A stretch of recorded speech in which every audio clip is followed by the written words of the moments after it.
I use the word we because it is not just me.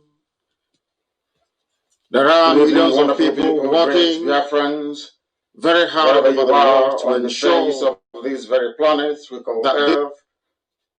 We welcome you. I welcome you. I use the word we because it is not just me. There are millions of people working very hard all over the world to ensure that this very effort we are making to restore Biafra comes to fruition in our time. The time now is approximately 6 minutes past 7 p.m. in the land of Biafra, and the same number of minutes past the top of the hour, regardless of where you are. We are the only people emanating from Africa that is being listened to across the entire 24 time zones on this very planet. Millions listen to us right all over the world. If you have joined me on my Facebook page, you should be able to see me live.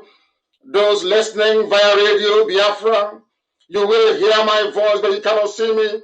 The same thing applies to those who are listening via FM in the land of Biafra, those who are listening via satellite across the whole of Africa and Middle East, and those of you who are listening through Radio Biafra app, and indeed tune in, Sweet Radio, Garden Radio, and Simple Radio. I welcome you, and as I do so, I will seriously encourage you to welcome all those who are around you, your friends, your family, your relatives, because tonight's program is going to be something slightly different. If before we finish we have not heard that relationships are being terminated, that people are taking their own lives, then insofar as I don't want anyone to take their life, but this very evening is going to be remarkable because we have promised to preach this very gospel of truth, this very gospel of restoration, and that is what we are here to do, and that is what we are going to accomplish in our time. Those that came before us did not understand the meaning of consistency and resoluteness. That is what IPOB epitomizes.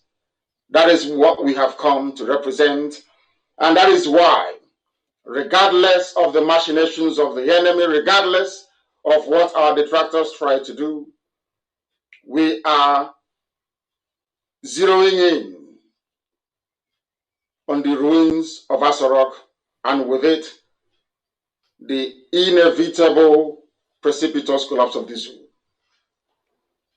Elohim is in charge, of course, and before we go any further, we must worship him. But before we do so and give thanks to the Almighty in heaven, I must tell you that my name is Nnamdi Kanu. I am the leader of the indigenous people of Biafra. I am the director of Radio Biafra, director of Biafra Television, and by the very special grace of Elohim, a servant of the wonderful people of Biafra, we are under oath to speak the truth always, even if it leads to our death. We are also under oath to restore Biafra, or we die doing so.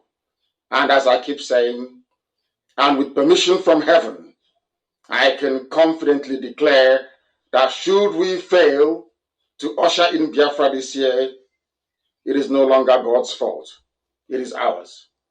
That is why we must do everything we can, humanly possible, to ensure that Biafra is restored as quickly as possible, because the zoo is empty, absolutely empty. And today we have come to do justice to the mess that it has become. We must therefore hand over our proceedings to the Most High, and in so doing, invite the Spirit of Heaven to take charge of what we are doing here today, because it is pivotal. And we must pray in the language of heaven, of course. Chineke nna nke pụrụ ime ihe niile, Chukwu okike abịala bụ onye mmụọ na mmadụ na-efe. Onye ike niile dị n'ọbara n'aka ya.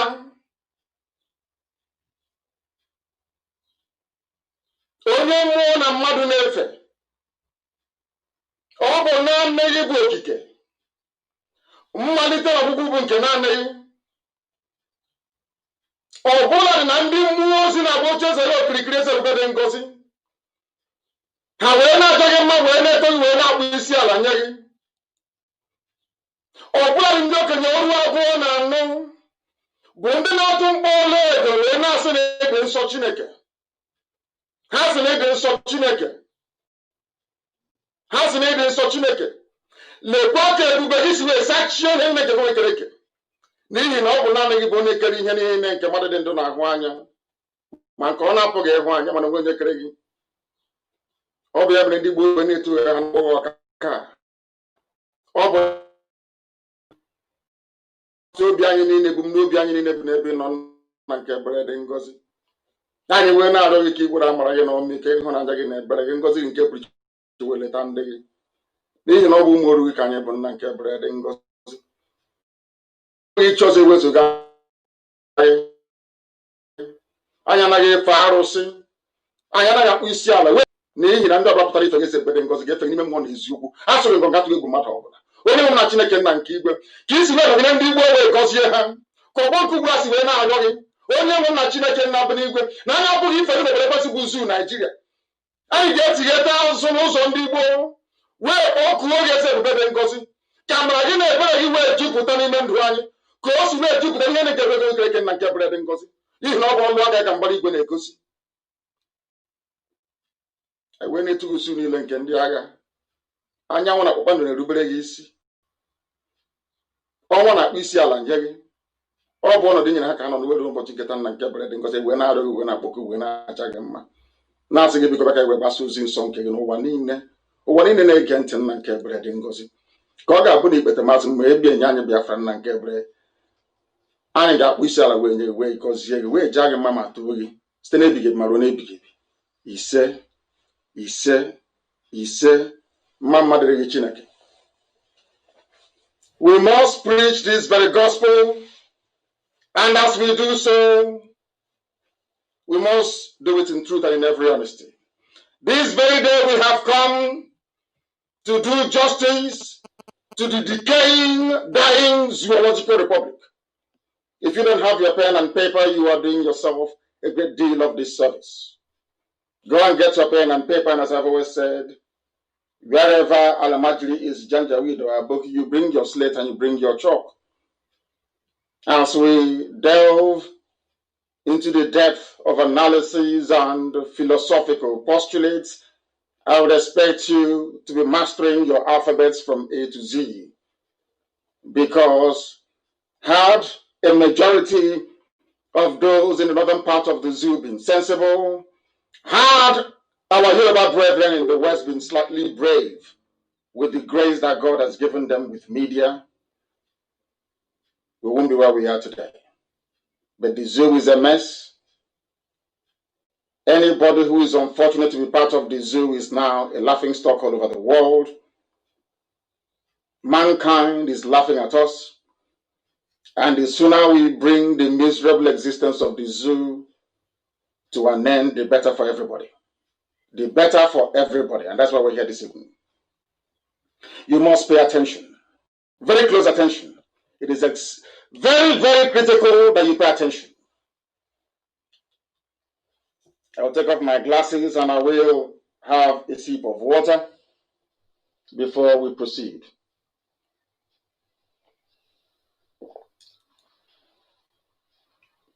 We are living through an era of Fulani infamy.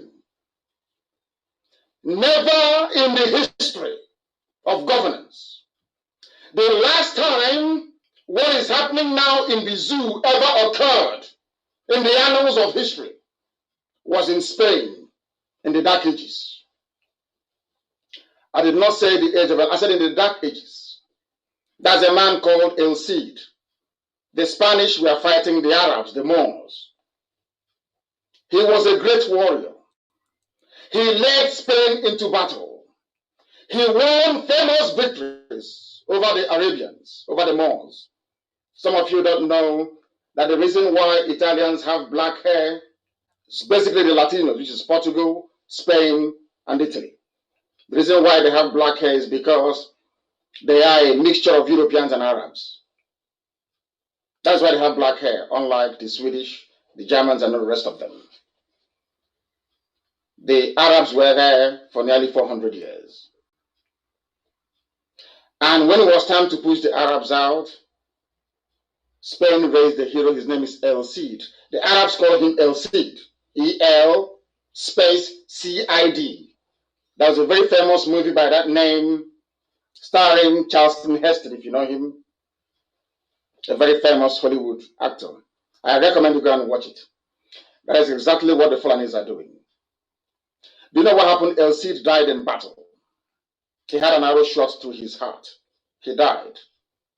And when they brought him back to the castle, the wife said that he must rise and ride with the king the next day. He was dead. Why did it? Was because if the Arabs know that El Cid is coming to battle, they will become weakened and the Spanish can overrun them. In order to maintain that myth, El Cid that was dead was propped up on his horse, his armor put on him, and he went into battle. A dead man on a horse running into battle. So that when the Arabs saw his banner and his armor, they fled. And the Spanish won the war because of the fear of a dead man. That is what the Fulanis are doing. I recommend after this program, you go and look for the movie and you watch it. El Cid. It was a Hollywood blockbuster in those days. We are living through an era of Fulani infamy, an era of shame and of disgrace, an era where a little boy, barely 30 years old, can be brought out in broad daylight, not hidden. They didn't even disguise it this time around to try and get a better mask to put on him, at least to try to convince, or should I say deceive, the gullible 200 million that Buhari is alive. They shamelessly brought out this boy, put him in front of a camera, and television stations, those who claim they are learned, those who claim they're educated, they all sat there watching this charade, watching this disgrace unfold before the whole world. None of them felt any shame, no trepidation, because people are now living through a culture of unprecedented impunity. They do anything they like and they can get away with it. And that is why what is happening is happening. And when I was actually going through the whole nonsense as it was playing out, it occurred to me, rather very sadly, that Africans and the black race in particular is a deficit on this very earth. And I said this evening, I'm not going to compromise. I am going to tell you the truth. You may not like it, but I will preach it all the same. An 80-year-old man in broad daylight became a 30-year-old, not even 40, 30 years old. Everybody saw it. And I know that what is giving some people comfort is that body double is not a new thing. It's been existing in history. In every political era, they've had body doubles. I understand, I respect that. But no body double ever addressed the people. No body double ever signed any treaty. No body double ever signed any undertaking or entered into an agreement on behalf of the country that is impersonating their president. In Africa, our education and our morals are highly flawed.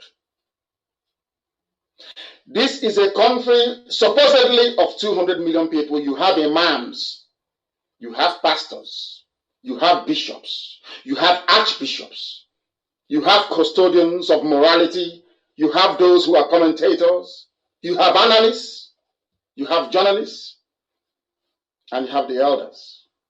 All these people lay claim to one degree of relevance or the other based on what they perceive to be their place in that very society, be it age, be it by profession, be it by prowess, be it by pedigree. Call it whatever you like. In a country of 200 million people,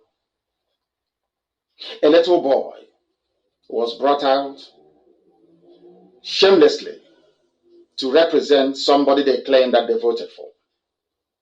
I told you this before, that there is something wrong with an average Nigerian. Yorubas are very good, the Hausa people are very good, the Nupes, the TVs, the Bachamas, just the Waris, everybody is very good.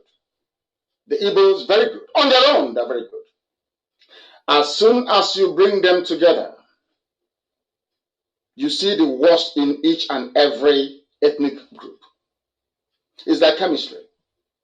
There are some substances or elements that in isolation they are doing very well. In isolation, there's nothing wrong. Anytime you see any combustion in nature, anytime you witness any volatility in nature, anytime there is a problem, even in nature, let's say with the preparation of, say, sulfuric acid, it is the mixture of more than one chemical. When they begin to react, on their own, they're all normal, very docile, nothing happens. But if you mix them together, things will begin to happen.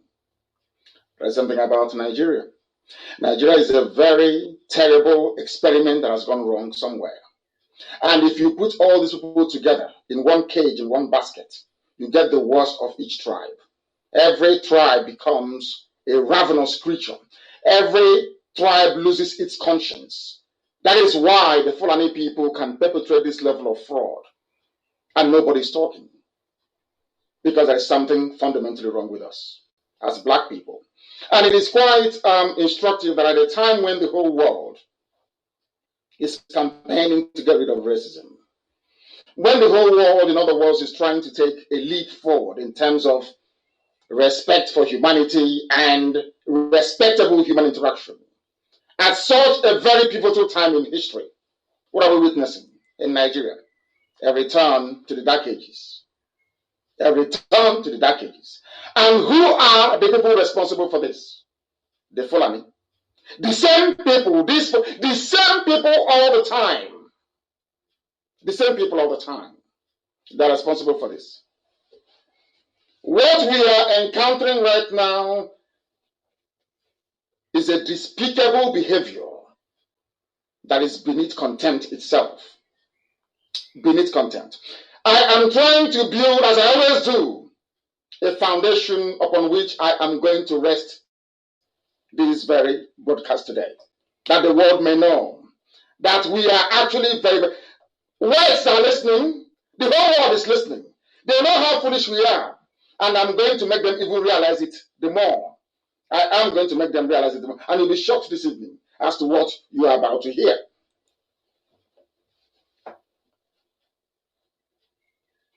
Those who are handling this whole fake Buhari saga, it was Abba Kyari. After I told you it was Abba Kyari. When he died, our Yoruba friends now started saying he was a de facto president. When Abba Kyari died, I told you that Aisha had taken over. I told you. What happened? Aisha took over. I told that Osinbajo was missing.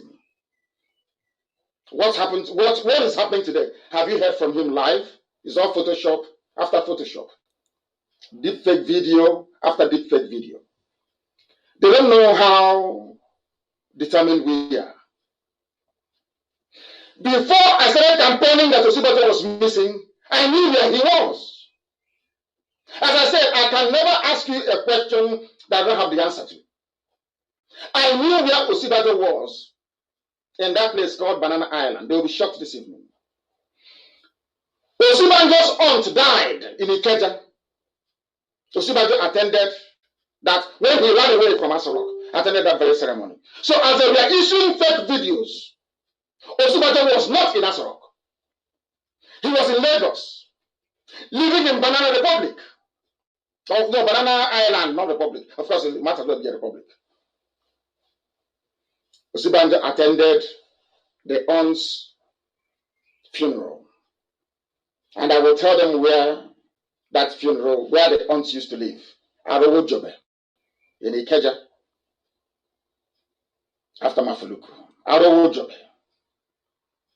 If you're traveling from Oshodi itself and you're going towards what's basically called 9/11 or whatever it is, There is a junction you get to, Arojobe, before you get to a place called Ugonloko. I know that place very well. Inside the estate called Arojobe Estate, Osibajo was there. He came with a black Mercedes Maybach and 2 Hilux vans full of security personnel. After attending that very function, or should I say condoling with the family of his aunt, that somebody they took as their mother anyway, when his mother passed on, he went back to Banana Island, not in Asorok. Osibajo is not there. And do you know the reason why I've been saying that Osibajo is there and the Yorubas are not talking? Is because they know where he is. This is the type of country that you have, where people approach every national discourse from a parochial viewpoint. You must defend your people. You must defend your interest. Is that how to build a country? Is that how to build a nation, I ask? Why must we live in an era when we feel comfortable lying to ourselves? Everybody knows that Nigeria is not working. Everybody knows that. We know that. You know that, and I know that it's not working. But rather than confront that very problem the same way that whites are doing, whites are disgusted with racism, and they're fighting back. And you can see it all over the world. Not just in the USA, I say all over the world, they're fighting back. Holding people who are racist accountable. To the point that the great and almost immortal Winston Churchill, that they wanted to go and attack his statue, to tell you that evil is evil. I'm mentioning this because I want Yorubas that hold Awolowo in high esteem to understand that they are doing themselves a great disservice. Awolowo was a very horrible man. He was a mass murderer. The same way we've just discovered now that Mahatma Gandhi also was a racist. I said, yes, Mahatma Gandhi of India was a racist. That is why a university in Accra is taking off his statue from their quadrangle. Are you following? That is how humanity functions. Once you are guilty of a heinous crime, every vestige of respect, dignity, and honor is stripped away from you. That is the sanction you get, so that others coming behind you will not be as evil as you are. Awolowo and Gowon presided over the death of 5 million Biafrans. 5 million. Nobody wants to talk about it, but we are talking about it, and we will continue to talk about it.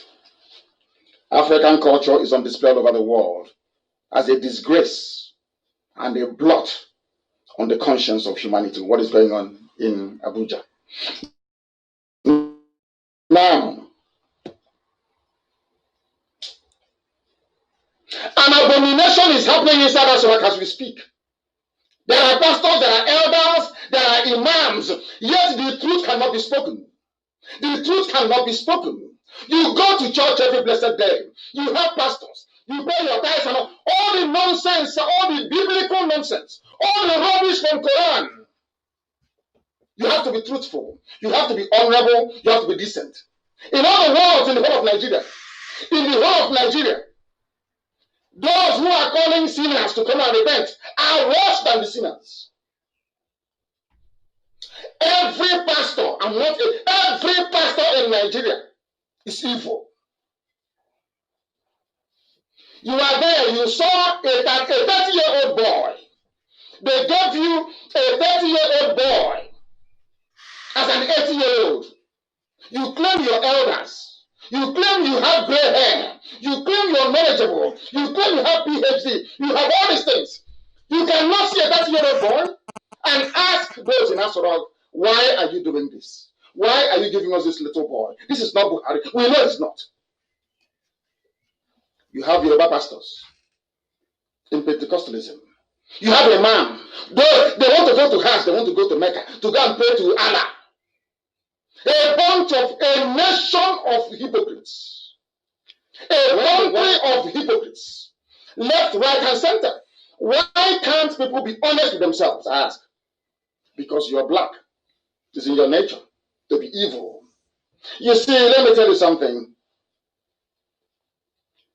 When the white man painted Lucifer black, some of you thought it was racism. It wasn't racism. It wasn't. They are trying to, it's an allegory, let me put it that way. It's an allegory. They are trying to depict the state of consciousness of a black man.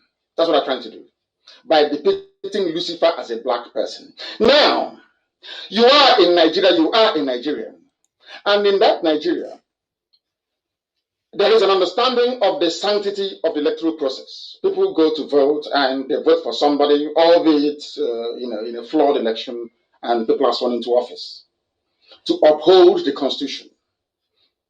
This is why I indict and I condemn all of them. The worst people you have in the zoo called Nigeria are the pastors. They are the worst of the worst. They are like serpents. They are the worst of the worst, all of them. If you're going to church, if you wake up and you go to church, you're going to hell, direct. Because the message you're receiving, they are from messengers of darkness, of liars and deceivers. Are you telling me that Ademoye cannot see that little boy? Are you telling me that even the man that I respect so much, TB Joshua, are you telling me that that little boy there is Buhari?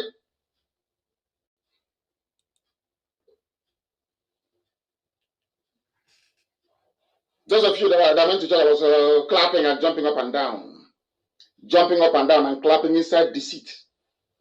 Inside fraud. You are inside fraud. And you're jumping up and you're clapping. You are inside fraud. And you want God to bless you. You want God to give prayers. When the truth is in front of you, I told you what was happening from day one. But to tell you how terrible the zoo is, because it is an evil man saying it, because Nnamdi Kanu is a Biafra, he's championing it. Every Yoruba paper, they refuse to acknowledge the fact. But you claim you want to be in the same country with me. We are in the same country. You want us to be in the same country. But in your heart is deceit. In your heart is to cheat. If not deceit and cheating, why was it that when I announced that Buhari was dead, nobody bothered to investigate? Instead, you ask them, go and kill him. Because you have your eye on the presidency after Buhari. But I'm in the same country with you. You claim we are Nigerians, some of you, wrongly, of course. You want us to love each other. Do you see how fake your love is? Yoruba, do you see how fake your love is for the so-called Nigeria? So the reason why you love Nigeria so you can be president in 2023. And I'm asking you, all of you with your PhDs from Yoruba land, are you not seeing what is happening, including the pastors you cannot see? Are you that wicked? You are also very blind. You cannot see the truth. You know, people are afraid to speak the truth, and I speak it. If I'm in the zoo, I will tell it to you. Anywhere I meet you, I tell it to your face that all of you are evil. Very, very evil, all of you. 2, 5, but no, very, very evil. 1. People are calling. They shouldn't be calling, but they are, of course. We must try to get rid of this. They are calling when they shouldn't. Now understand this very carefully. Those who are calling you their fellow Nigerians, let's make Nigeria great. Remember them? Let's make Nigeria great. We can build roads and bridges and schools. If they cannot speak the truth, having seen this little boy, now tell me how they can run the country, truthfully. Now, tell me how you expect to develop a country with lies. Tell me anywhere in the world where lies have actually worked. Show me, tell me one place. For ye shall know the truth, and the truth shall set you free. That's what we're doing this evening. I'm laying the foundation. I will come to the substance of the matter in a short while. White people depicted blacks as Lucifer because black people are satanic. After listening to this gospel tonight, you will understand. If you go back and you think, believe you me, you will be. By tomorrow morning, you will change. Accept the truth this night, morning or afternoon, depending on where you are. By tomorrow morning, once you accept this gospel, when you wake up tomorrow morning, you'll be a different person altogether. I'm not attacking anybody, I'm just telling you the truth. Very simple truth. Why? There is a degree of evil inside every black man. I'm not saying that whites are not evil, no. Because if you read Hobbes' State of Nature, you will know that man is a bit crazy in the brain. We know that. But once you go through formal education, even if informal, once you are capable of discernment, once you are capable of articulating a thought, once you're capable of looking at yourself in the mirror and saying, yes, I can now comprehend, there are some things you shouldn't do. And one thing that is you shouldn't be evil. I want to ask you a question, all of you who are watching, those who are listening. How many professors do you have in Nigeria? How many pastors do you have in the billions, or in the millions? But you ask yourself, but where are they and all these things are happening? You have elders. There are some people that say, oh, we are elders. We are older than you. Why don't you respect us? We are elders. Why are you an elder? And something is happening and you're keeping quiet. How can an elder be in the house and a goat will give birth in tether? It's not possible. And there's nobody to cut the umbilical cord. It doesn't happen. Now, ask those people that call themselves elders. Why should I call you an elder when impunity is happening in Asorok and you kept quiet? Why should I call you an elder? Why? Just tell me. They cannot. Because I am an Igbo man. Because I'm a Biafran. That was why the truth I've been saying from day one. Even some Yoruba Irats cannot bring themselves to say, somebody wrote today and said, it was predicted that Aisha would take over after Anabaki. And somebody reminded him, but Nnamdi Kanu said so. Or you're not following.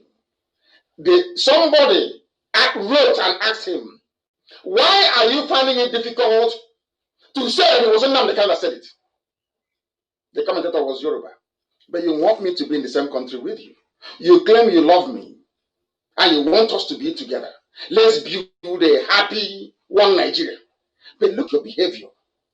Is your behavior that of somebody that wants to grow and progress with somebody? Or is it that of somebody who wants to cheat, to deceive, and to lie? Common credit you cannot give me on social media, and you want me to build a country with you. How is that possible? Do you see how that's not going to work? Do you understand it now? You want me to be in the same country with Fulani? The same people that a president died in office. Instead of Osumaje to take over, they said no. They started hiring little boys for Aisha to be sleeping with her. Little kids. You want me to be in the same country with you. How is that possible? When the basis of a relationship is just falsehood and lies. If you love Nigeria as you claim, the caliphate, the Janjaweed, you should have allowed Osinbajo to take over. Simple. Next time you bring a healthy young man, maybe like Tambuwal, to contest and to run, so he will not die in office. And you are cursed. So, Fulani, you are cursed. You don't know this. You are cursed. Anybody who goes into Asarok will die there. Because you are Fulani, if you go into Asarok as a president, you will die in that very place. Try and see. I've been saying it for very many years. Some of you don't understand. You believe in building relationships based on falsehood, on lies. I don't believe in it. And when somebody tells you the truth, you cannot comprehend it. You don't understand. I am a black person. I am from Africa. I am a Biafran. So when I condemn black people, I am also condemning myself. Do you know why? When I go back and I think about it, I try to become a better person. I try to be that thing that the devil has planted into every black person in the world. How many pastors do you have? When you go to church or you go to Saturday night, ask your pastor, all of you in the so-called zoo, Nigeria, go and ask your pastors on the imams in the mosque, because they're claiming they're holding a holy book. In the mosque, go and ask them. Why can't you speak out against what is happening? You're a man of God. Men of God and women of God, so to speak, should speak the truth always. That's why you're a man of God. Why is it that you're there in your palatial mansion in Abuja or in Lagos with money and tithes people gave you, hoping you will take them to heaven through the path of truth? And you saw impunity happening, and you kept all the big Yoruba pastors of Winners Chapel, of Redeem, and all of the rest of them, synagogue or mountain on the fire, fire in the valley, fire in upstairs, fire in downstairs. You claim you are worshiping God through Christ. Christ epitomized truthfulness. All of you. Christ was epitomized truthfulness. You are climbing the pulpit. You are seeing evil. What concerns you is a tithe and offering. And you think you go to heaven. None of them will go to, nobody, none of them. Pentecostal, I said none of them. Both those put on bleaching cream. Or what again, none of them will make heaven. They are evil. Christ was honest. Told the Pharisees and the Sadducees what he saw to be bad. Went to the house of God, the temple of Solomon, and drove away profiteers, exchanging money. What matters to you is tithe and offering. There is abomination happening, and all of you kept quiet. Abomination upon abomination. And you claim you're a man of God. If I meet, all of you should pray I don't meet any of you anywhere. Be it airport or anywhere I meet any of you, criminal Pentecostal, God will punish you. People are evil. You are evil. I feel sorry for the fools you're deceiving. People are evil. You are in a country of 200 million. They are being held hostage. There is no head of state. People are being slaughtered every day. Every day people are dying because there is vacuum in Asarok. Nobody is there. That is the reason why. There is no leadership. Have you been into a house before? In a family where there is no father figure. Where nobody is in charge. No father, no mother. And see what the children are doing. It's a simple experiment. Experiment that all of you can do tonight, not tomorrow morning. Now, this night you can do it. I want you to take your wives away from the house, leave the kids. Not about say, my children, I'm coming home. By the time you come back, your house will be upside down. Because dad is not there, mom is not there. Nobody to tell them, stop doing what you're doing. The same thing is happening in Nigeria. You have 7 terrorist groups, seven of them, 7 terror groups. And there is no head of state. There is no vice head of state, deputy, or should I say vice president. There is no chief of army staff. What do you expect those terrorists to do? They'll go to markets now. They'll do anything they like. That is why you have killings everywhere. And nobody has a clue as to how to stop it.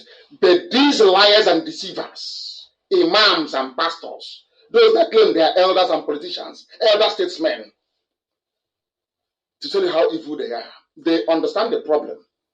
Any day you have a president, a physical living president inside Asarok, things will change. That is why all over the world, when institutions or companies are drifting, you change the CEO. You change. Ordinary football that some of you love, I think they've resumed. Barcelona defeated, I don't know who they beat yesterday, 4-0. Why do you think they sack their managers? When you are not performing, you'll be removed. Why do you think people vote every 4 years? It's like a report card to see if you've done well or not done well. To renew your mandate or not to renew your mandate. But in this case, somebody died in office. Dead, those who died. Instead of coming to people and saying, oh, this man is no longer there, what do? People are dying. Instead, you're holding on to it. You want to steal money.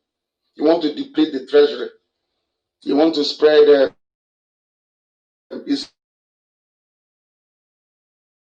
people are dying because there is no president. And you know it. Lying. You bring the Bible. Let's go to Matthew chapter 6 verse. Bring the tithe. That's all you know. A man of God, you have aircraft, you have everything. You are a deceiver. In the US, all of you will be jailed. All of you will go to jail. All of you, God, in Africa. Black men, black misogyny, black evil. Now you can understand why the white man painted blacks black. Because of our evil nature. Evil nature inside us. And you want God to help you.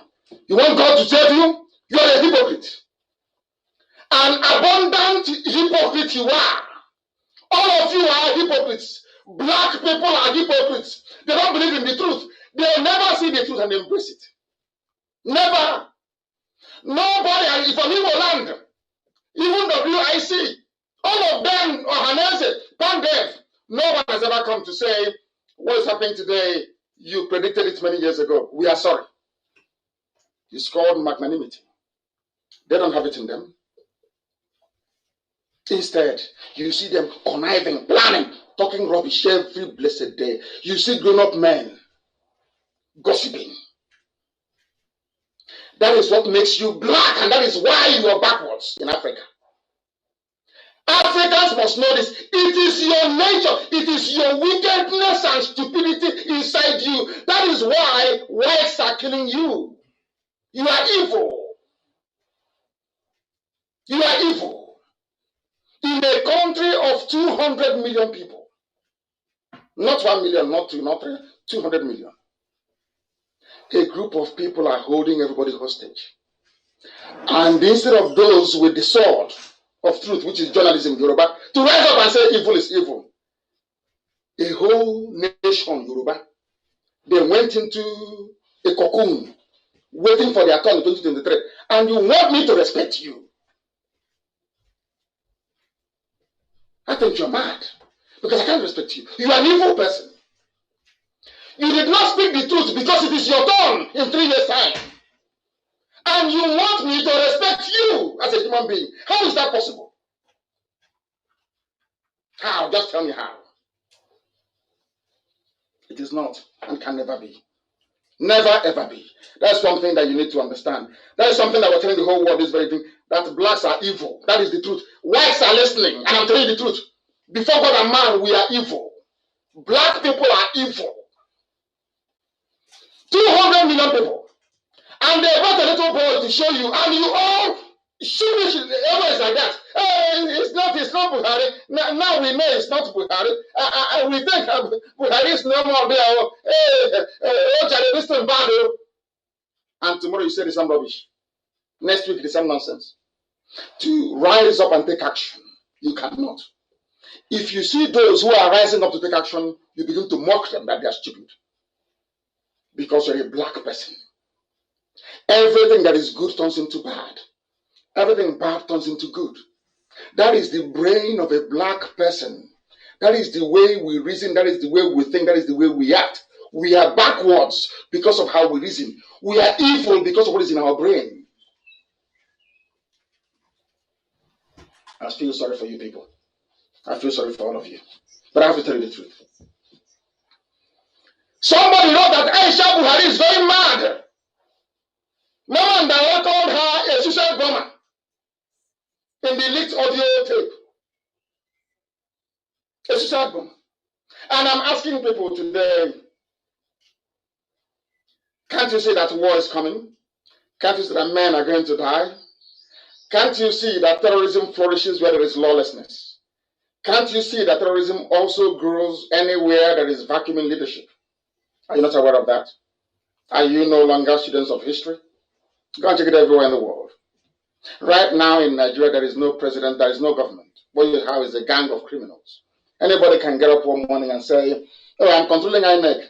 I don't like you. You didn't give me enough money in your first term. I'm removing you now, and they'll be removed. What concerns me is not recycling all these problems. What I kept thinking about is, why is it that black people don't never act to make what is wrong right. I am asking black people, why don't you act on your conviction to say that this thing is wrong? I remember the Yoruba girl, I don't know what her name is, I don't want to make her popular, that went as the people that were fact-checking what I was saying about Jubilee were all Yoruba. Because Tinubu told them, don't make anything go wrong. It's our turn. 2023. That stupid girl was talking rubbish. Today, she's no longer talking about Mr. Buhari and Nnamdi Kanu, what he's saying. Have you now seen it? I told you, I'm always right. It's not arrogance. I am always right because anything I tell you is correct. Heaven, ask the family of Osibajo, will tell you. Osibajo, did your aunt not die in Arawojobe, estate in Ikeja? Yes or no? Ask him now. Were you not in Banana Island when you left Asarok? Are you in Asarok? Are you in Asarok and they're shooting gun inside of? Are you there? This is a vice president of 200 million people.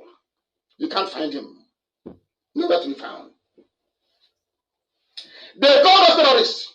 I want to let people understand the wickedness and the evil of a black man. That is what I want to preach tonight.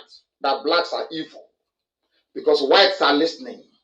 Black people in Africa are evil. Now, IPOB was banned, proscribed, never killed anybody, never picked up arms. All of you were dancing and celebrating, especially Yoruba people, Yoruba media. But you went to school. You are a good Christian. You are a born-again Christian. Some of you are Muslims. You travel to Mecca to do Hajj. You believe in the word of God. You believe in the word of God. And you know that God can never side anything that is wrong. But all of you that go to church, that go to your mosque, even in Igbo land, with Ohaneze and the governors, what happened? They said you must ban IP. That is a black man for you. Proscribe IPOB, tag them terrorist group. But not ISIS, not Mieti Allah. These are murderers. On a daily basis they kill. On a daily basis they are killing. Nobody has ever said, come and proscribe them. But anytime they see a common family, they say, oh, you're proscribed, bro, be proscribed. If you see where Yoruba, and Igbo journalists as well, they proscribed, they outlawed IPOB because they are evil. Not outlawed Mieti Allah, that is a stakeholder in Nigeria. No! It's IPOB that is evil. That never killed anyone. But asking for freedom for all of us. It's a black man. That's how we reason. So whites are not racist. You heard me right, yes. Even the man that killed George Floyd is not a racist. Because racism doesn't exist. Racism also is like darkness. It doesn't exist. Racism is your stupidity. People are showing you how stupid you are. How you call it racism? They are showing you how intellectually impotent you are. How you call it racism? If Africa was good, what would blacks be doing in America? Have any of you thought about that before? If Africa is good, what would blacks be doing in America? They will visit and coming back. Because we are not well. Black people are not well in the brain. And you know the funniest thing is that for you to go and seek medical help, you must acknowledge that you are sick. For you to wake up in the morning to go and see a doctor, you must say to yourself, today I'm not feeling very well, I have to go and see a doctor. The thing about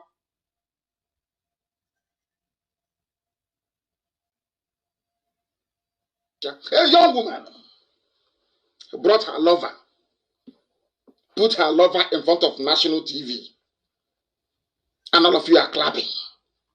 And you're telling me you're normal. I'm telling you, you're an animal. You are a big fool. Very big one. Very big one. I must tell you. Because the zoo is collapsing. And you watch and see. You watch and see. Why do we find it difficult to act on our conviction? It was because I lamented a few days ago. That was why the senior advocates of Nigeria, for the first time, since they started the persecution of innocent people. They are now saying, let me tell you what the legal profession is now saying in Nigeria. 21 years of democracy, there is no rule of law. It's now that you know there's no rule of law. When they charged me to court for nothing, I told them I committed no crime. Some of you should have, oh God, thank him. He wants to bring trouble in the polity. He wants to destabilize the polity. But now, what are the bandits doing? What are the kidnappers doing?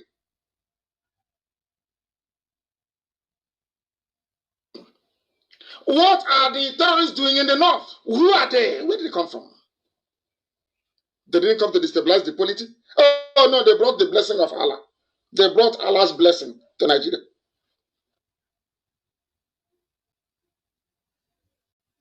These are people of the judiciary. Why are they talking now? Because I said it a few days ago. Because I'll ambassador them. If you have brain, I'm telling you, if you are assimilated, I'm telling you tonight, by tomorrow you will be a different person altogether in your life. And you see the changes you will make. The most difficult thing for a black man to admit is that we are racially inferior. Why are we inferior? Because of how we process information in our brain. That's all. The processing of information in the brain of a black man is defective. That is why we are not able to act on our conviction. That is why morally a black man is bankrupt all over the world. If you are not bankrupt morally, why would an entire Yoruba race be waiting for 2023? And meanwhile, there is fraud going on. Open fraud going on. You have elders, you have clergymen, you have intellectuals, and all of you are sitting back because of only 8 years of governance. You mortgage your, and you want me to respect you? You must be insane. I can't. That was what happened with Jonas and Ohaneze. For very many years, they were selling their future and that of their children. Until we said enough is enough. When they said, oh, you're insulting elders. I said, any elder that will be that age and selling his children should be hanged. Not insulted. His neck should be cut off. Only in Africa, if somebody is old and you're being stupid, you're a pedophile, molesting little girls. Oh, no, don't want. He's his uncle. Sick people everywhere.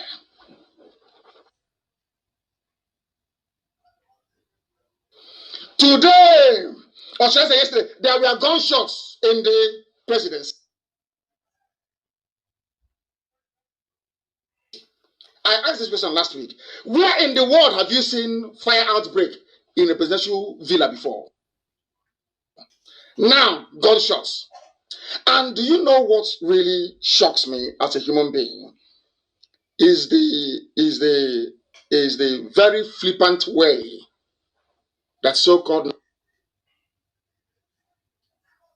Nigerians deal with these issues. In other words, your education system is defective. I think that the biggest culprit is the education system in this zoo. They train you to be animals. They don't train you to be human beings. Gunshots in the presidency. Anywhere else in the world, the Senate will convene an emergency session to investigate. And during the course of investigation, will be discovered that there's nobody there. But everybody's in on it. Once you give them money to buy a house in Dubai or invest in China for themselves and their families, you've made their life. They can tolerate any evil. any evil goes. Gunshot inside that rock. What caused it is pathetic. Who knows that there is no Buhari? After this incident, who knows there is no Buhari there? Your wife was nearly shot dead. And you're alive. Even as an ordinary person, you're not a president. Your wife narrowly escaped being shot.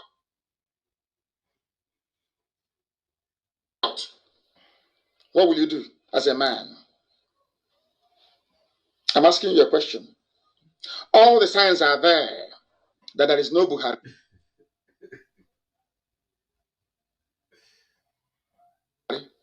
But everybody is burying their heads in shame.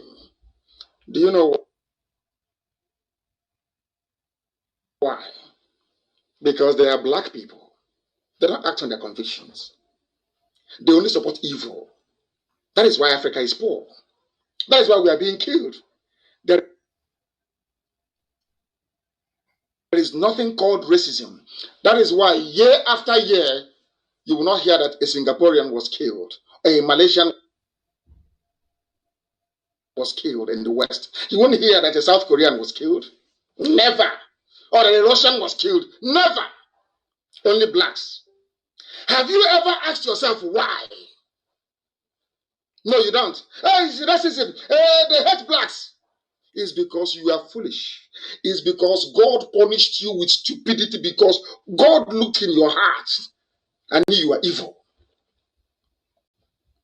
I'll prove it to you now, this night. Do you know why? I'll give you an example. That God in heaven gives everybody the same chance. The same chance. Now, I have a question to ask you. What justification does the Yorubas have? I said, what justification do they have in supporting this fraud going on? An entire nation of over 60 million people. Ask yourself why. Is it Satan that is doing it? Meanwhile, they have doctors, they have lawyers, they have pastors, they have imams, they have everything. Intellectuals, they have it.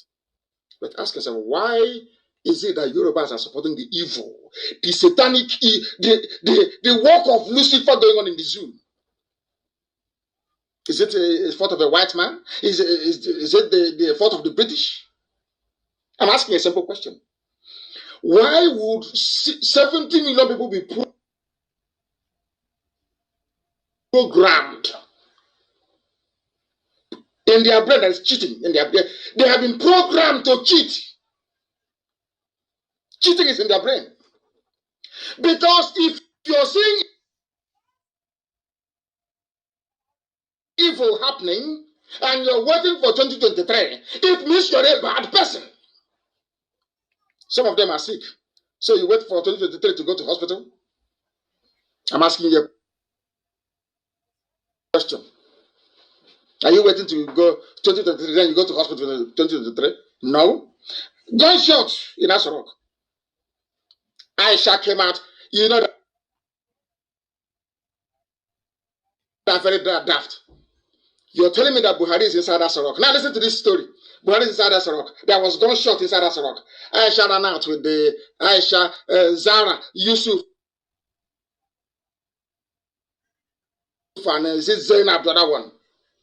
They are so foolish. When they plan all this, their lies, they don't plan it very well. They forgot to mention Buhari. That Buhari also came out.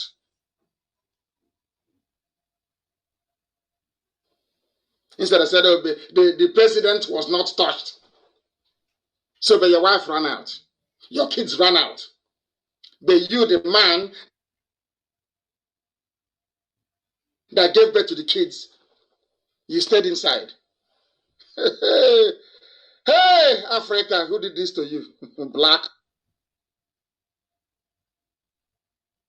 This Yoji, black people. Black. Very, very deadly. Very, very deadly. They proscribed IPOB. They said we're a terrorist group. But today, Janjaweed are slaughtering the villages, killing you. They killed somebody yesterday. Buddha. Nobody's saying prescribe them. Nah, it's IPOB they want to prescribe. That's black people for you. This year, black.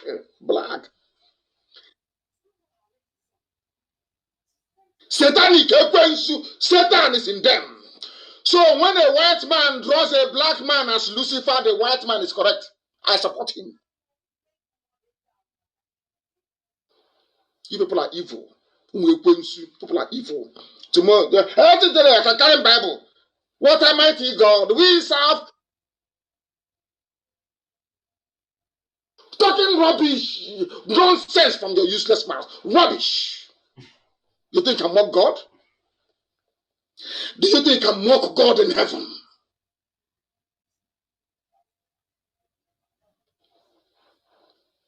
Is that what you think? An entire nation, Yoruba nation, disgracefully, because of only 8 years in office, you jettison your morals, no conviction, nothing.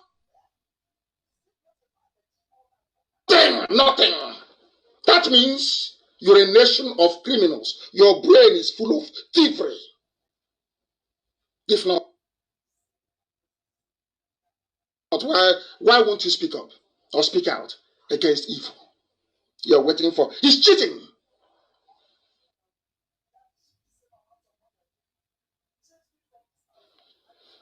Isn't it?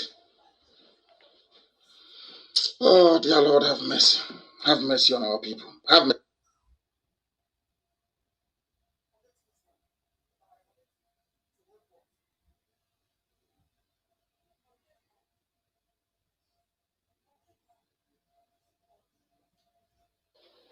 Over 5 million. Somebody came forth in an election. They pushed him to number 1. Everybody is just like this. Even some bishops want to go and congratulate him. Some people said, hey, don't touch him. Oh. He's our man. Hey, let's move him forward. These are black people. Very backward. Useless. When they kill in America, he said, hey, it's racism. Racism. You are a fool. That's not like racism. They are killing you because of your natural stupidity. By nature, you are stupid as a black person. Do you have running water? Without maybe solar charger and generator, will you be watching me now? Are you not ashamed of yourselves? Are you not ashamed? But UNN has the engineering department, electrical engineering, electrical and electricals, all rubbish. Uniport has it. Uniben has everywhere, electrical and electrical engineering. Whatever that rubbish means, I don't know. No, electrical and electronics. But there is no light. The reason why they sent you to school to go and study electrical engineering is so that when you come out, there will be no more power shortage in the village. That's the reason why. So you don't know. Hey, Zoo alumni, the bunch of monkeys. So you think you studied electrical, is it electronics and electrical? I don't know what they call it. Electrical and electrical to come out and be pushing wheelbarrow, driving keke napep.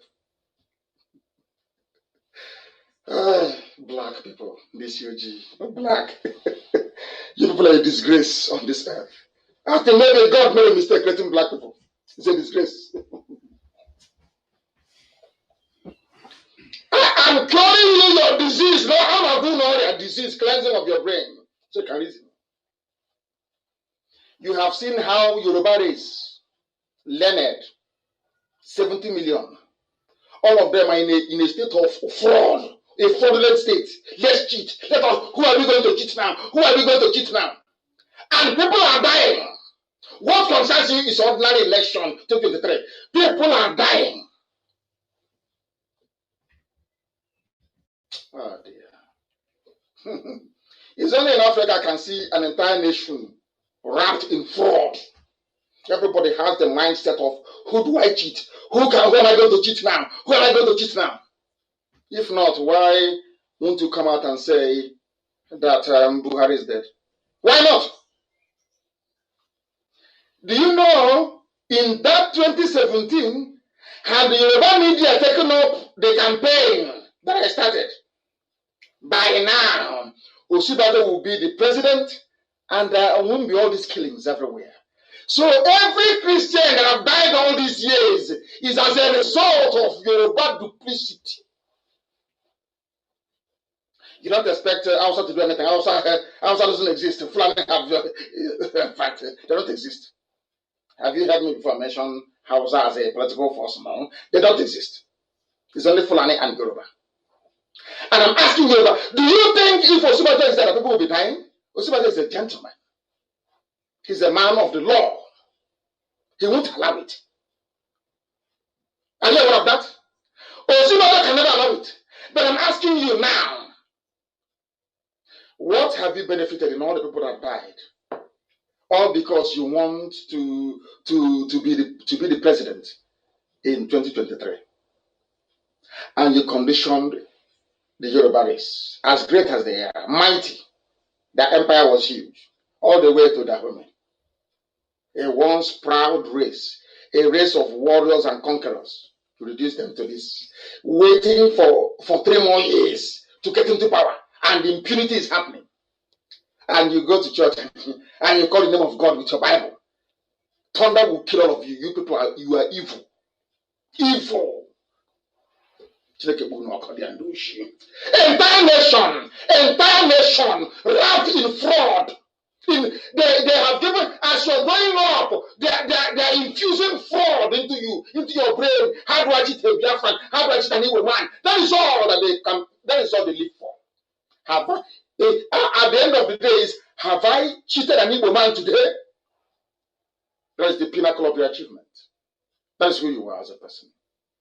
You are living the life of a parasite, a life of a liar and a deceiver. And you want God to bless you. You want God to bless you. How is that possible, I ask? Do you think you can walk God? Or because of your earthly wealth, you go from idiots who cannot reason very well? The heaven you're promising them, can you guarantee it? The answer is no. Do you know where heaven is? Go. You don't know who I am. One of our aunts said that we are burning bridges. We are burning bridges.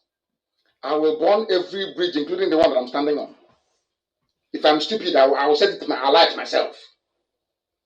If I'm a stupid black man by now, I will take overdose and I will kill myself. I hate stupidity. You see, cowardice and stupidity, I cannot stand those two things. I can't stand them. You must be bold and be brave and speak the truth and damn the consequences. Damn it. That is why the zoo is crumbling and you people are, you can't even complain. Gunshot, a woman in a Sharia country, a woman is head of state in Sharia. After all, they have 12 Sharia states, you know. They are the owners of the zoo called Nigeria. How can I say it's really all of you? Don't you know that she's the one in charge? Go and listen to that clip again. Because we were Sharia reporters or whoever. Telephone conversation. Then you will know. It was in the summer, to tell you how cold I am. Do you remember a few weeks ago when the report of the speech of Jubril leaked? Do you remember? Do you know that the person responsible for that speech leaking has been killed? I want you to go to Google it. Asarok, Assistant Director of Administration, assassinated, killed in Abuja because she leaked the speech of Jubril. That's all. She was killed in broad daylight. Killed, assassinated. And her name is Miss Letitia Dagan. Killed inside Nigeria. Killed inside Abuja. Killed, assassinated. Assassinated, killed. Some of you don't even know. Remember when Femi Adesina was writing, is the height of this, the person who leaked it. Every head of state in the world have had their speech leaked at one time or the other. Leaking isn't a new thing. But because of that, she has played with her life. Some of you don't even know. And you are aware of what I'm telling you now. Is that the type of country you want to be in?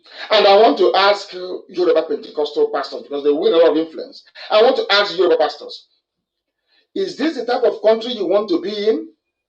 That somebody just be mere accusation led to, they resulted in her summary execution in cold blood. They didn't go to court to try her. She was killed. And you're asking me to be a Nigerian. Is this the type of Nigerian woman to be in? Her name is Letitia Dagan, Dagan. Assassinated. She walked in the presidential villa. And I'm asking those telling me about one Nigeria, is this the type of country you want me to be in? Not killed by a bandit, not a terrorist, no, killed killed by the presidency itself, the head of state. And I ask you, is this the type of country you want me to belong to? Who you and I will be messing ourselves up. Is this the one Nigeria? And I'm asking you, those of you that want us to be together, is this how countries are run? You chased away your vice president. Ran away, he's in Lagos. I don't know if they have found him now or not. Because they will kill him. Once they get hold of him, they will kill him. What I'm telling you are confirmed reports. Because somebody said to me, oh, but you said that Osinbajo is dead. I said, yes, I said it. They said, but why? But why? I said, because he is missing, presumed dead. Oh, but why are you saying it? I said, because if you go missing today, and I suspect that the police or the army are the people holding you, I will go to court and I will file a complaint called habeas corpus, which means produce the dead body. Do you understand? That's what we do. We are learned. We have brain. Do you now understand it? After Osinbajo was cited, after our intelligence gathered he was cited in Alojobe, his trail went cold. And the reason why they are not complaining in Yoruba land is because everybody is waiting for Tifnubu in 2023, an entire nation. That's their reason for not claiming their mandate. But we are going to shock them. We are going to shock them. That I can assure you.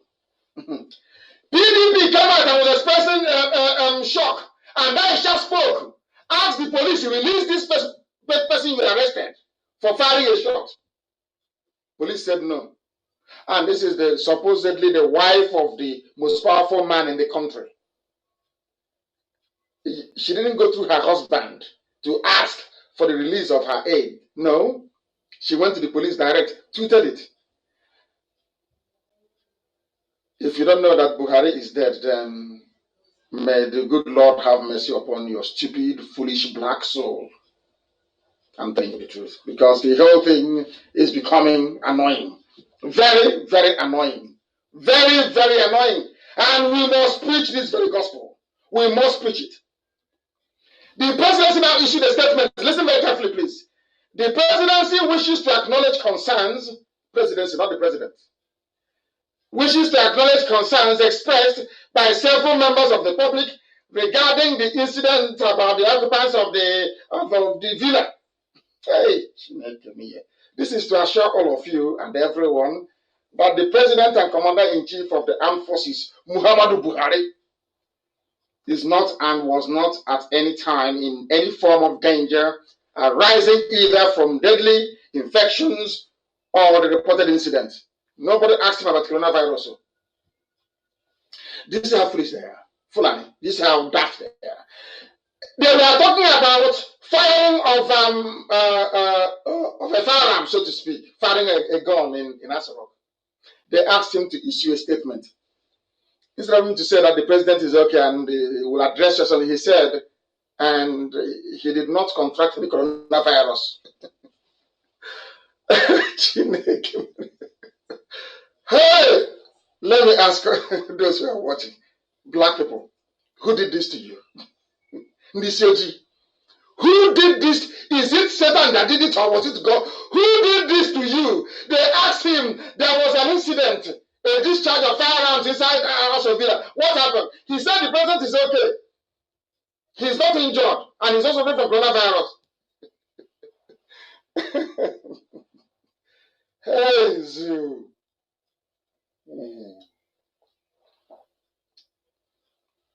Black people, They want to assure everyone he's okay, but the man cannot speak.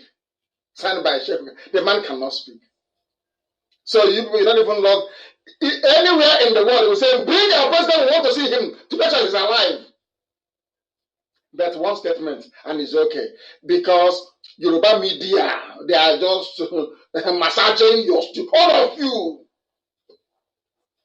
Apart from Boko Haram and the Fulani Janjaweedism, Yoruba media is the worst set of people on the face of the planet. The worst of the worst. The very worst. I'm telling you the truth. Before God and before man. And I hope they listen to me and they change. Because they will get their comeuppance. They will get it. I told them, write it down. One day, Fulani will take Yoruba land. Fulani will take Yoruba land. They will take it. They will take it. In broad daylight, they will take it. From Yoruba people, you see, write it down. I am behind the microphone. I am speaking because I'm ordained to speak. Before it will happen, I will tell you what will happen in 5 days' time. Accuracy, deadly accuracy, and I'm telling you that Fulani will take Yoruba land. Because their evil is too much. The truth is there. Is that little one editorial from a Yoruba paper and the whole thing unravels. They're waiting for 2023. Baba said he'll give us money in 2023. And me too, I want to buy a house in London. I'm waiting 2023. Jagaban will be in. We go begin the church now. And on Sunday, you take the Bible and you go to church. Or you go to mosque. And you bow before God. And you say, God, I'm your servant. But you're waiting for 3 years of deceit and lies. Unbelievable. Unbelievable. And as their campaigning now have come to I'm just giving you preamble. I have come to today's program. I have now come to today's program. It's about racism. And the reason why God created us black. And the meaning of the word black. And the reason why I told you before that Democrats are not trust them in America. They're not good people. Anybody comes and tells you now, oh, Nnamdi Kanu, this thing that he's doing is not good, or he's insulting people, another, the person is your enemy. Doesn't want you to learn. I am trying to shock you into reasoning, into coming out of your evil, wicked, black African ways to embrace the light. I'm the one who loves you, not these mad people. I want to show you something so you will understand what is happening. People can now begin to appreciate the depth of idiocy in the zoo. The depth of the idiocy in the zoo. I want to make it very, where is it? Where is this Joe Biden? Remember, some people said that Joe Biden is a good man. Yes? In fact, they have even, I think they have removed the clip. They've removed it. Joe Biden of Democrats, a hardened racist. I told you about the Democratic Party. Forget all that black lives and that rubbish. They are the real racists. Republicans are your friends. Do you know why? Republicans will tell you what I'm telling you. Because they want you to change. It was Republicans that ended slavery, not Democrats. Do you know who the slave owners were in America? Democrats. They removed it. I'll find it. And I want that video to be posted, please. I want the video of what's his name? Joe Biden. The killing of black people in America by the police. Joe Biden introduced the legislation. Democratic Party. Black people, we like massaging. If you have a wound now, instead of going and dressing the wound properly, maybe, having a surgery or conducting a surgery on it, you want them to put bandage, a very colorful bandage on it, but inside you're rotting inside. That is the problem with our people. And we are calling it tonight. And all this nonsense, we are getting from your brain. Now listen to this. What is the Latin word for black? And now I want Nigerians. We have now come to the main point this evening. I want Nigerians to be looking at their green, white, green flag. Wherever you are, if you're in Abuja, if you're in Lagos, if you're in Kaduna, bring your green, white, green flag closer. We are about to do a very simple experiment, please. What is the Latin word for black? I want you to Google. As I'm Googling, please try and do the same thing. What is the Latin word for black? Simply go to Google and Google it, please. And we are doing good. It's interactive now. We want to do everything together like one happy family. So I am writing, what is the Latin meaning of the word, live of the word black? I'm sorry, you cannot see it. I'm not that tech savvy. What's Latin meaning of the word black? What's it, what's the Latin meaning of the word black? Black. What is it? Go to your Google and you put it in. We are live and interactive. We have come to the stage whereby if Facebook doesn't shut me down now, they will shut it down again. Right now, go and Google the meaning of the word black. The Latin meaning of the word black. And bring your Nigerian flag closer. Green, white, green. Bring it close. To tell you where your stupidity started from. What is black in Latin? It means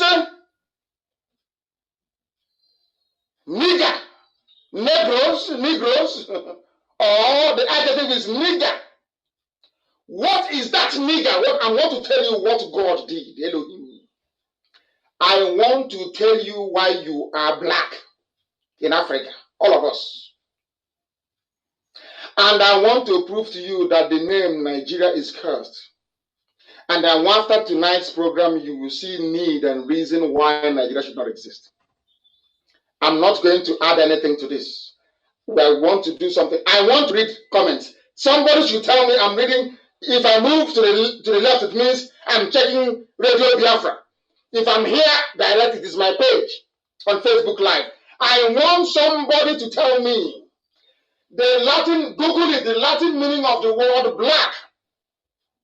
This Yoji, do you know what it means? It means Negro, number one. The adjective is nigger or Niger. If you think it's Niger State, Niger, Niger, Nigeria. Latin, meaning of the word black. Then we proceed. What does it mean? Those who brought the word black, this Negro and Niger, Nigeria, what did they have in mind? Who are they trying to describe? That's the meaning of the adjective, isn't it? To qualify, to describe something. What is it? Hey, now you're in for a shock. The name Nigeria. It means black, we know. It means something that is dark, we know. It means something that is ill omen, bad luck. Ill omen. So Nigeria is bad luck. Not me. Go to Google. Who are these people? Who are these people? I have not seen anything here. I have not seen anything here. Somebody saying I should talk about Democrats in America. You see how foolish people are. That election is pregnant. Black people always afraid to speak the truth. Joe Biden is a racist. We have it on record. Forget all the nonsense in South Africa he was saying about apartheid. He is a common racist. I have it here. And we'll find this kind of place. Go to Google now. Go to Google and find the meaning of the word black. No, nobody has said, but they listen to me or not. It means Negro. It means Niger. Niger State. Capital Mina. Niger Republic in French. Nigeria. Area of black, useless people. And what does it mean? It means ill-omened. It means Nigeria means pitch black. Nigeria means unlucky. The people that coined the word black and called you nigger, Nigeria. So a name that is banned in America, Negro, is what you're answering in Nigeria. Do you see your life? Do you say, hey, I'm an intellectual, I'm a professor. Those IPOB, they are miscreants. I have 4 degrees from Princeton, from Harvard. Do you know the meaning of your name is ill omen? Omen. Ill omen. Do you know that your name is unlucky? Do you know that? That you are a nigger. You're a Negro. Nigger. And I'm proud of the Nigerian. That is why if you call me a Nigerian, God, Satan will punish you upon the punishment you have. Thunder will fire you. All of you refer to me as a Nigerian, and God in heaven will punish you and punish your family. Ill omen, unlucky, nigger, negro. That's your name. A name a white man gave to you. A name you're fighting very hard to maintain. Do you see how foolish you are? As a Nigerian, do you see how foolish you are? Your name means, is here now, unlucky. It means black, gloomy. It means dismal. Something that is dismal. Hey, obscure. You cannot see it. There's no light. It's obscure. That's the meaning of the word Nigeria. I'm giving it to you now, live and direct. Something you will not hear anywhere else in the world. Here you will hear it. Hey! Now, nigger area. Who named you Nigeria? A racist. What is Niger State? It means unlucky, ill-omened, gloomy, dismal, obscure. I'm from Niger State. We Niger State indigenous. Do you see why blacks are useless? We are useless. God knows we are useless. Blacks are useless. Useless to the core. Nigeria. Nigger. Hey, God. Look at Niger. They named you Niger Republic for French. Nigeria for English. And I ask you, you that say you're from South or Niger Delta. I don't want to go there. Dear me. I want to ask those of you from Obomosho, in Yorubaland, or from Ijebuode, that is Niger Republic, which means nigger, up near Sudan. You're Nigerian from Obomosho. Are you related by blood? How come? Are you witnessing your stupidity live and direct? Do you see how foolish you are when you call yourself a Nigerian? Do you see how daft you are? You are unlucky. You are ill-omened. You are dismal. You are gloomy. That is your name. And you expect never to give you light. When your name is darkness, you want never to give you light. Hey, Chineke me, unbelievable. What is the origin of the word black? Who originated it? It's from Europe now. It's from Europe. And then let us look at what white means. Oh, dear me. It means purity, clean, pure, radiant. And what does everything is there, you can see it. What in the Bible that we have, in the Rough Bible, that, what's their name? Whatever you're stealing, bleeding you dry from. Facebook has come. I told you, from 25,000, we have now gone to, they've taken away 900 people, which means 9,000 people. I told you, there is no way we cannot remain like this and feel it is impossible. They can't allow it. But we continue to preach. We continue to preach. Hey, dear me. What does it mean in Christianity? Black is the color of mourning. What does it mean? It means mourning. Black. Somebody should type it in Google, please, and publish it for the world to see. What is the meaning of, listen, Google meaning of the color black in the Bible.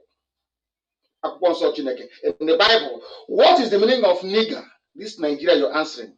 That's what we're getting at. Because if you agree that black is a Negro, nigger, what does the Bible tell you about Nigeria? Now you see, we are now going a bit spiritual. What does the Bible tell about Nigeria?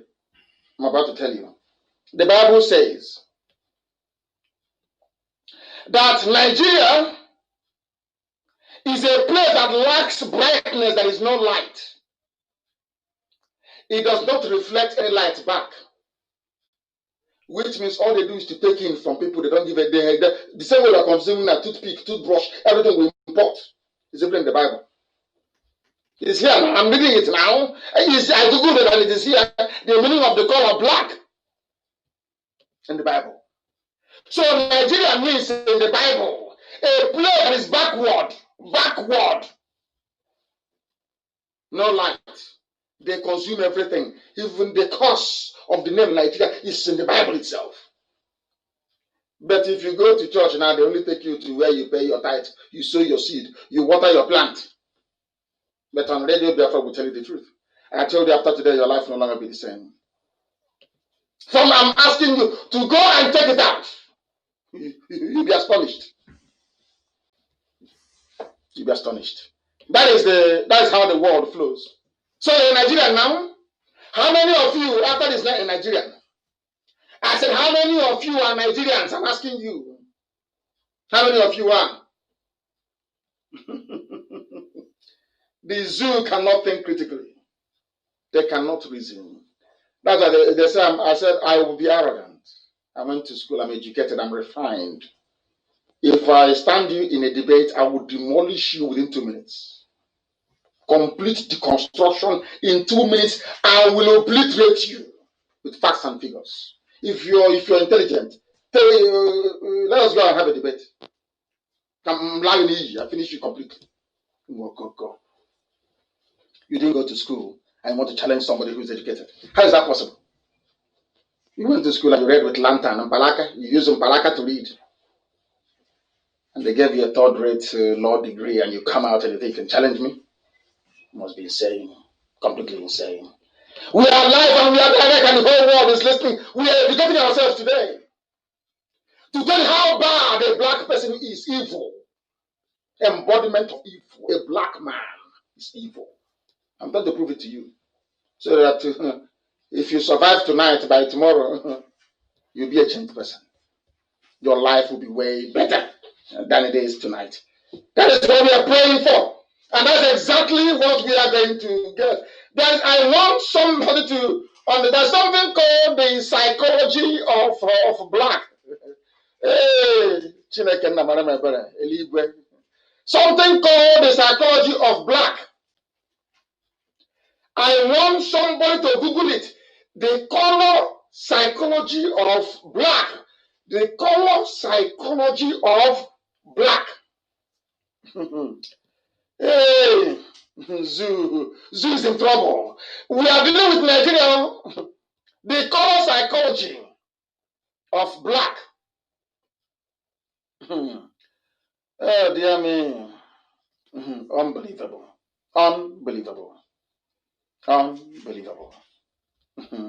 Unbelievable. Black is often used as a symbol of menace or evil. Black is for death and mourning. So when Boko Haram are killing you, you're just fulfilling what the whole world, because you are the name that you answer. How many people come out today to answer Jezebel? A simple example. How many people will name their daughters Jezebel? I'm asking you a simple question. Will you name your daughter Jezebel? No.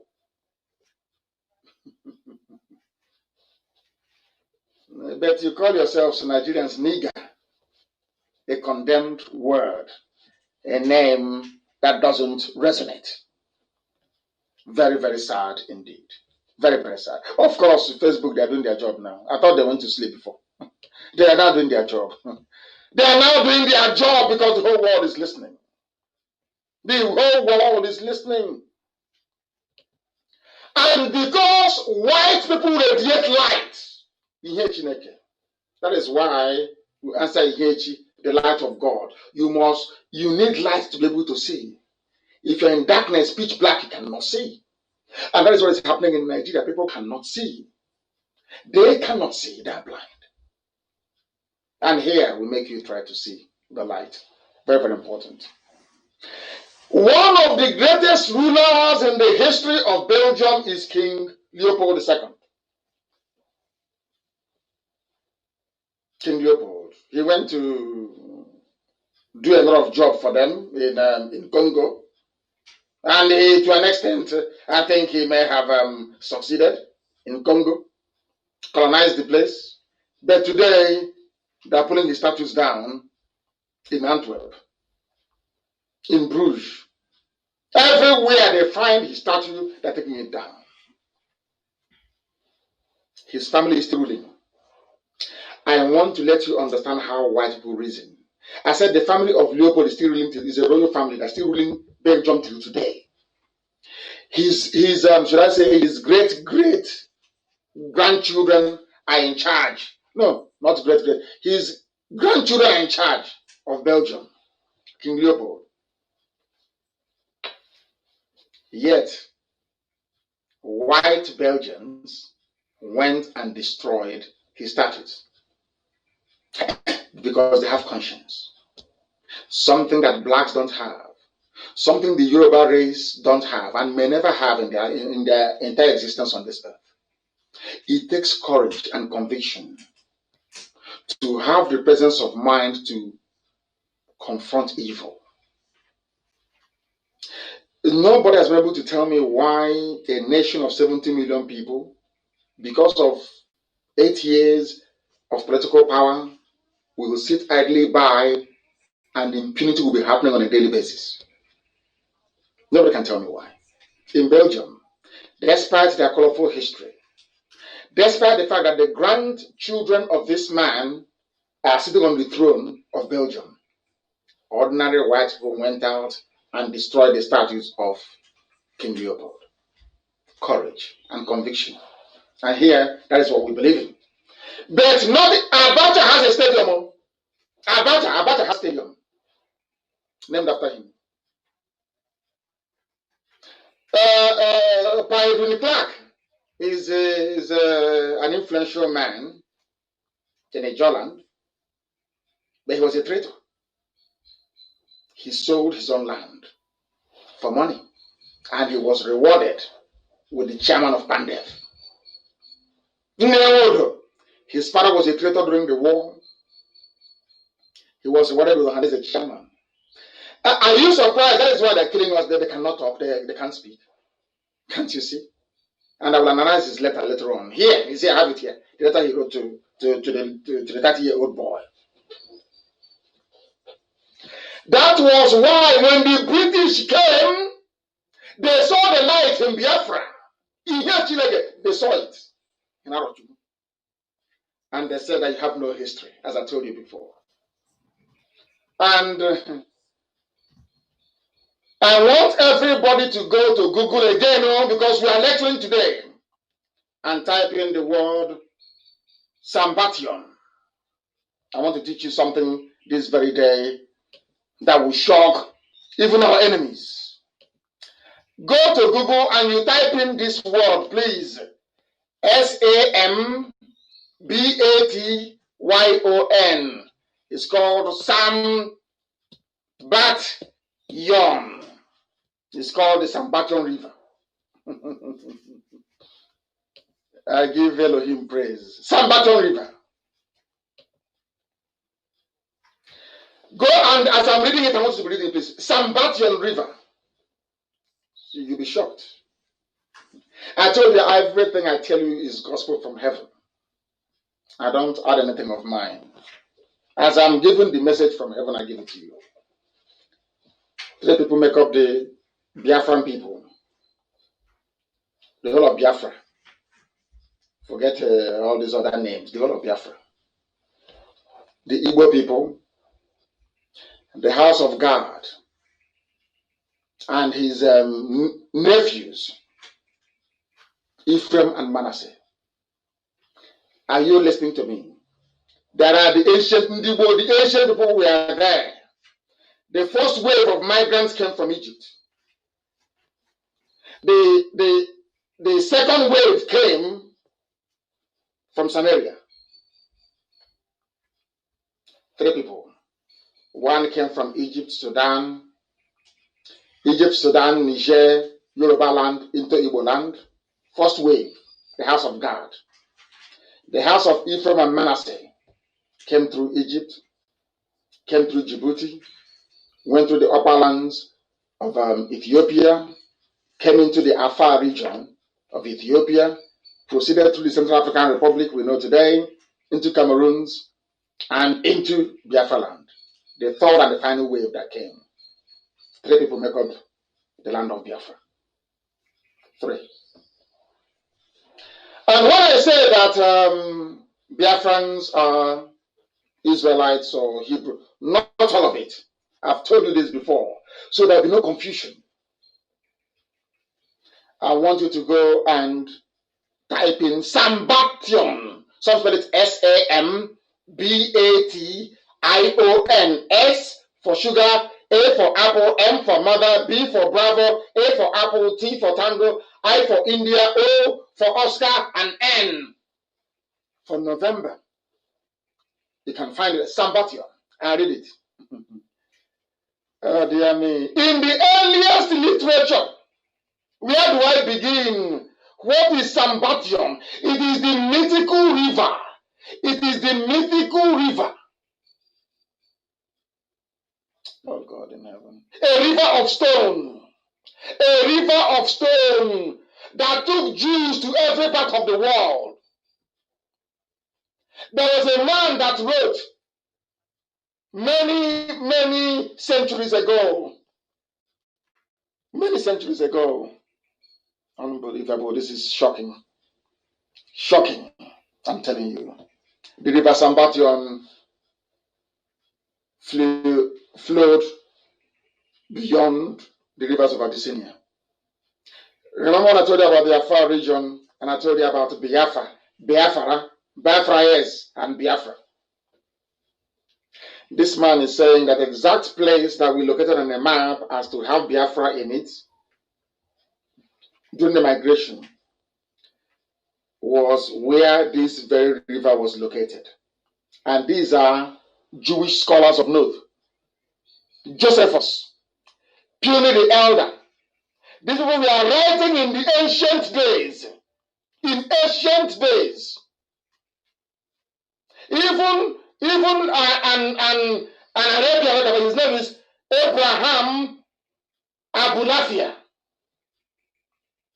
And this same river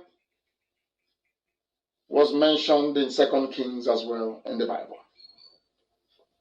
The river that flowed beyond the rivers of Abyssinia.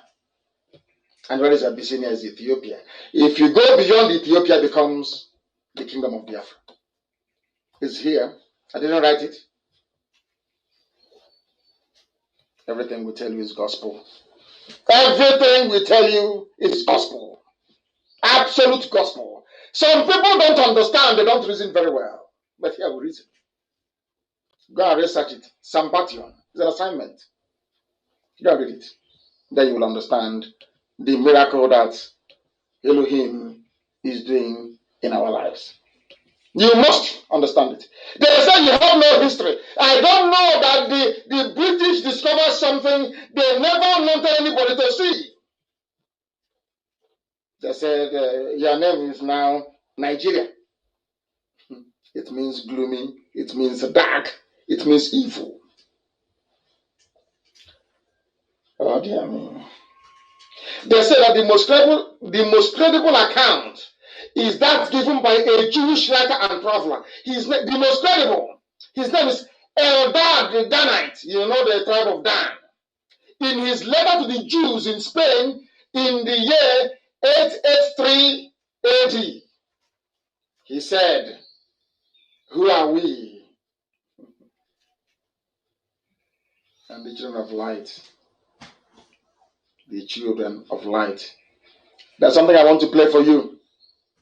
That is something that I wish to play for you, that the whole world may understand it. To know who we are. To know why we are agitating for Biafra. To tell the so-called misguided, foolish elders that cannot see, they are not learned, to let them understand why we do what we do. They know nothing. That is why we are the way we are. They know nothing. I want to show you something. Listen. The international community can be brought to bear, the UN. Listen. Declaration of Human Rights. All the way through. This is a very... No. It has gone. It has. Oh my goodness! It has gone. I will try to play it from here. TV. To amplify that, we believe that there's a possibility that the international community can be brought to bear, the UN, the Declaration of Human Rights, all the way through. This is a very, very serious matter. There's something that I didn't mention, and I hesitate to mention. I'm not Nigerian, although I think Dr. Lloyd has bestowed upon me the honorary title of Nigeria man. And we had a conversation. It wasn't heated, but he acted like he was going to revoke my Nigerian man credentials. Listen. Causing my 13-year-old son, who was in the car with me, to be very distraught. He said, "Dad, you have to stay a Nigerian man." But talking about children, when I was a little boy, when I was 7 years old, growing up in the middle of nowhere, Florida, in a swamp, closest town was 30 miles away. Mm-hmm. The first thing that happened in the world that brought to bear to me that maybe things weren't always right, maybe things weren't always good, wasn't the Vietnam War. Vietnam War? I was in the South. It was correct and just, and we were the warriors. Mm-hmm. It was the Biafra War. Biafra. Listen. I remember very distinctly thinking, this just isn't right. This isn't right. The British. This is a great people. It is a great nation. It's a great nation. Biafra. Country. And then later when I learned, something most people don't know, that there is a plausible argument that democracy began in Igbo land. Igbo land, a white man. Democracy, the world knows today, started in Igbo land. The whole world over. A white man, an American doing his research. I don't know who has this clip, and I want to post it on my page. Democracy started where in Igbo land? Now, do you see the reason why I tell that we are the oldest people on this earth? And if you don't have the grace of God, you cannot write. You cannot read and write. A white man doing research in America. This is why CNN will not carry our news. If you're wondering why BBC won't carry it, this is it. Because the white man understands what Biafra means. Blacks in Africa don't know. They don't know the purpose of God in their lives. They have no idea. You see, the Yoruba see Biafra as something there to be fought. Let's fight it. They are fighting Biafra out of ignorance. This man did his research and said what our ancestors were able to do 5,000 years ago. Now, today, we cannot do it. The first written constitution in the whole world, Igbo land. The first organized government in the world, Igbo land. There are two people that God controlled from heaven. The Israelites and those that he sent to Biafra land. Only two. The Israelites revolted and said, give us a king so we can be like other nations. And Chukwukadama gave them Saul. Do you know the funniest thing? The Igbo race never asked for a king.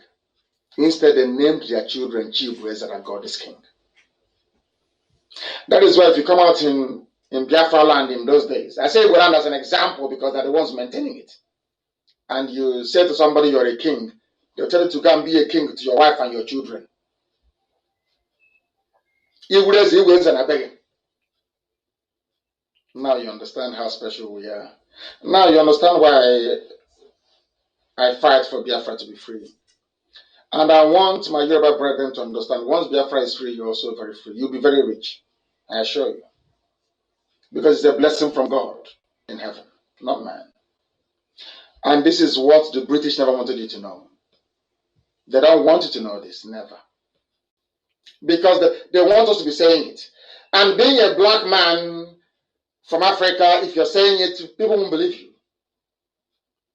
The British saw this. That was why they said we must amalgamate them. They found Nnamdi Kanu, and Nnamdi Kanu was a willing tool of the devil. And he agreed. Mazi Nnamdi Kanu wanted him, he said no. I'll play it again so you hear how special you are.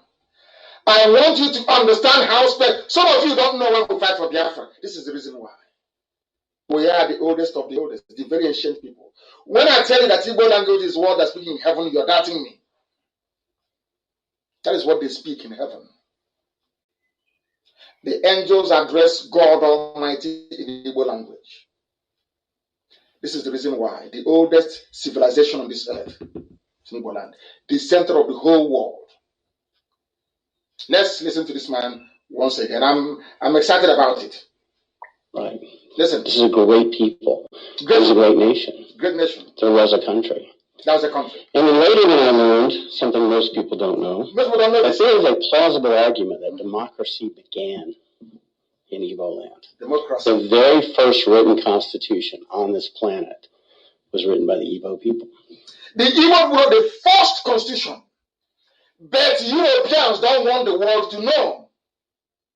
Because they are wondering, if that is the case, why did God put people in Africa? That's so backwards. And I'm saying to them, God sent us to Africa to bring the light into Africa. That's our job. In our villages, which means light, is in Anambra. It's everywhere you go to. Do you now see who we are?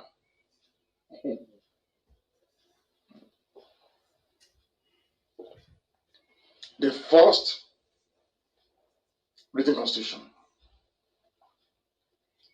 in CBD, the first.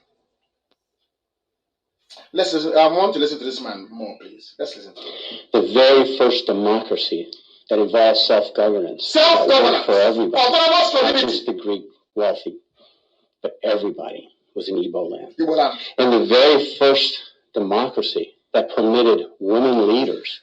The first, anywhere when America was saying give women the vote, this is our mothers, so we are rulers. They rule the families. When women are talking in our culture, men don't come out.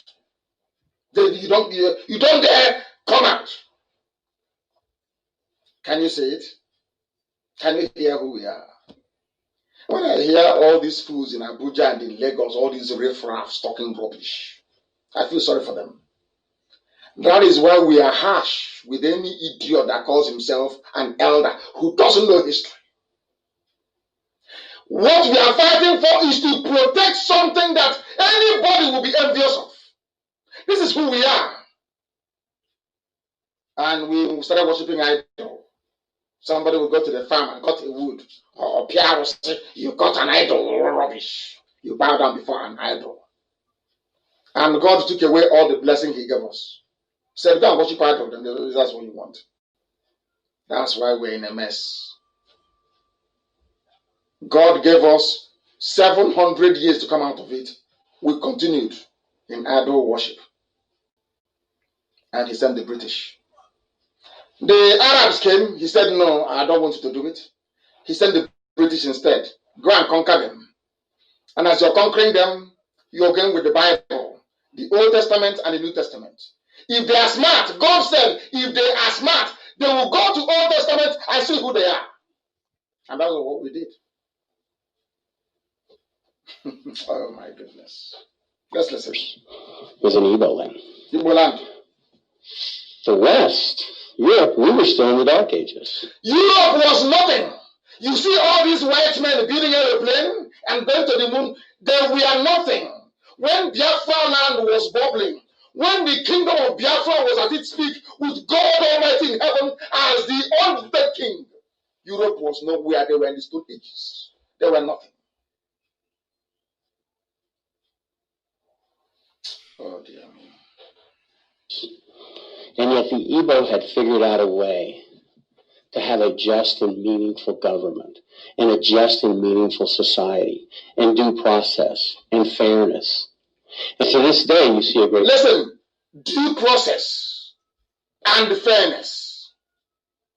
These things are weaved into our idioms we have, our proverbs. This is a white man teaching you who you are. Fairness. Which is the foundation of our constitution. Fairness.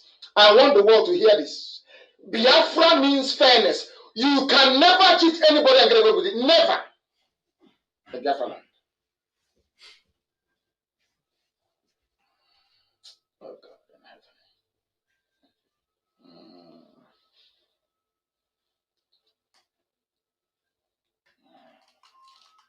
Some idiots come up and they say they're elders. They know nothing. They are promoting one Nigeria, bringing the curse of God upon them and on their children. They know nothing. God said you cannot go into Nigeria, not a Nigerian. I asked the British to come to show you who you are, that you may return to me, that I may reestablish my kingdom. Before I researched and I found it, I used to tell you that Biafra is the kingdom of heaven on this earth. I told you that before. Before I did research and I discovered it. And I've shown it to you. It's on my page. Go to scroll down, you will see it. Kingdom of Biafra is there written, which means that the name could have come from anywhere else, apart from the people that they gave it. The white man is not telling you who you are. The first organized system of government in the whole world. With fairness. Weaved into with fairness. Fairness. That's who we are. And that is the Biafra we are going back to. That is, hey, Facebook, they have kicked me out of my own page. Unbelievable. But I'm going back. I know, I told you they will do it now.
years. And I want to ask Pa Edwin Clark, in that 70 years, is there any running water in your village? Any hospitals? You rendered service. I want to find out what service you rendered for 70 years. Let's face it. Okay, sorry, I understand, sir. You made sure that the money from Biafra land built Abuja, while our mothers are going to the stream that they go to toilet in to fetch water to drink. 70 years service to the country. When somebody is 70 years, they'll be wondering what you did. So I'm asking you, what did you do for 70 years? Apart from be an informant for Fulani. Now you're writing a letter. Pleading. Oh, things are going wrong in our zone, in South. He's an elder, he's learned.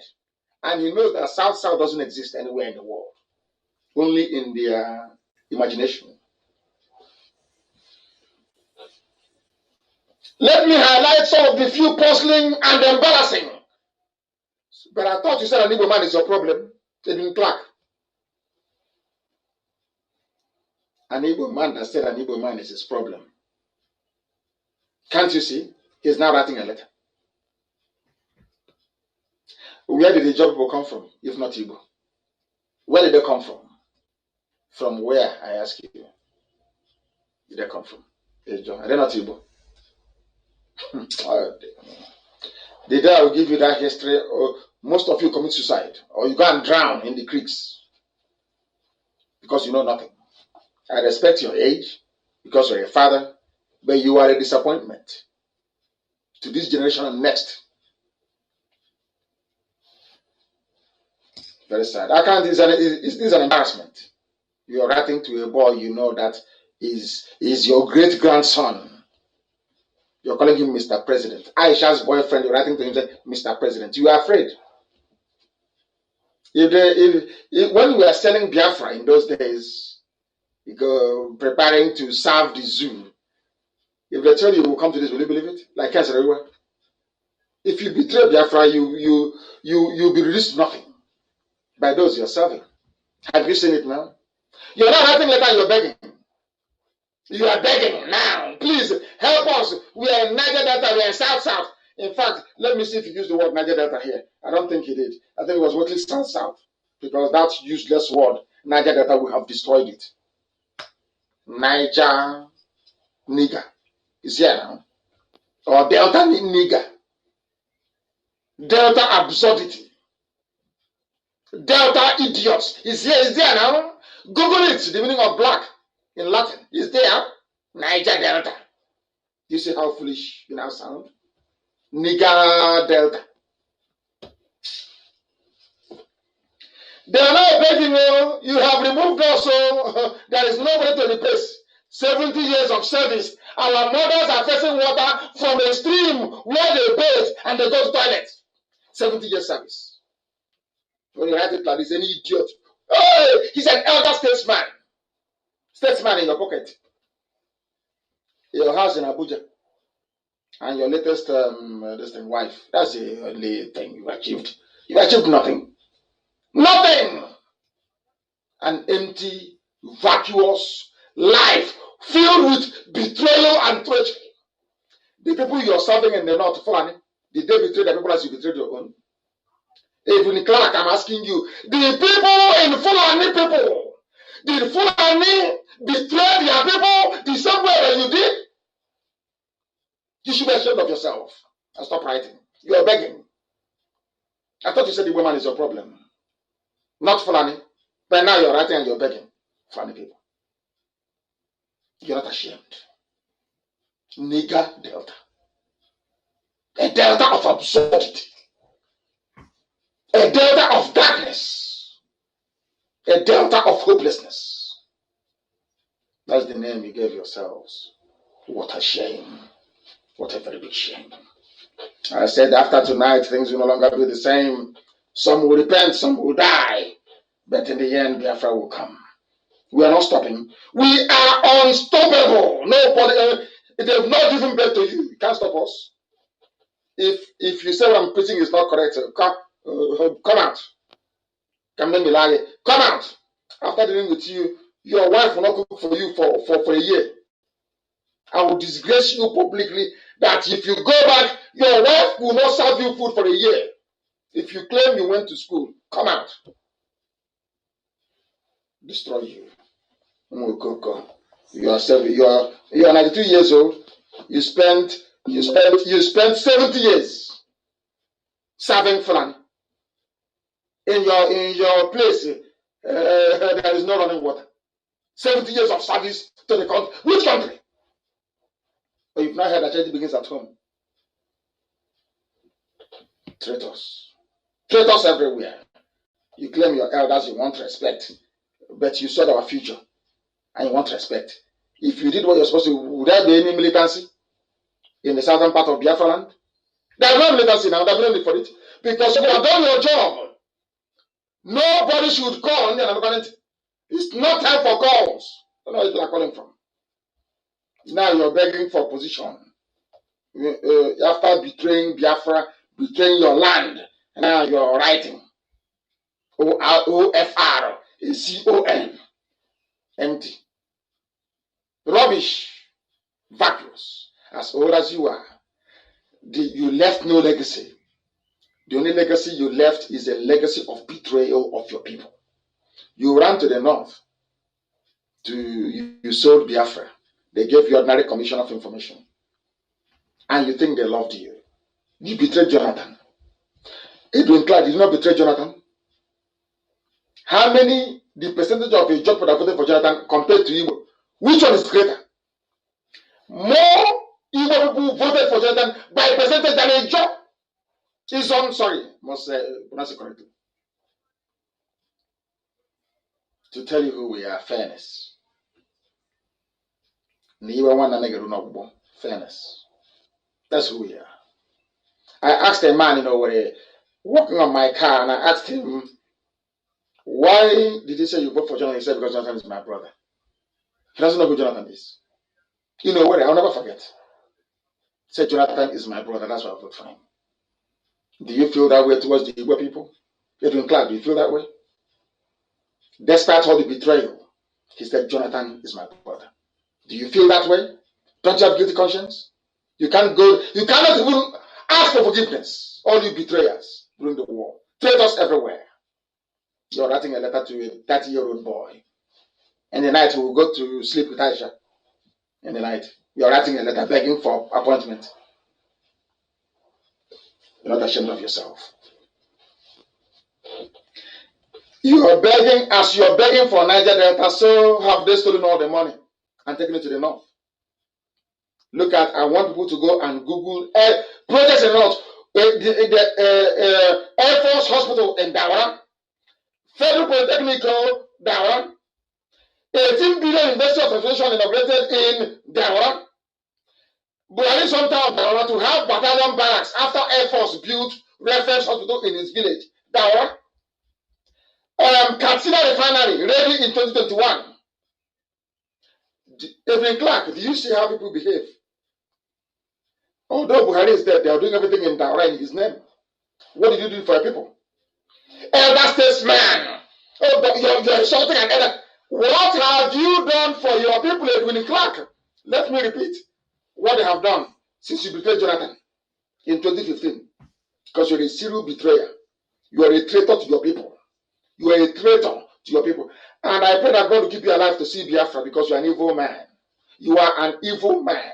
You represent a constituency within Izon that is poisonous. A very poisonous, full and controlled constituency.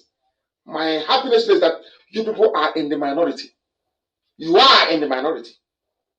You are, if there is a place beside Izon now, 99.9% will vote for Biafra. I said 99.9 because they know who you traitors are.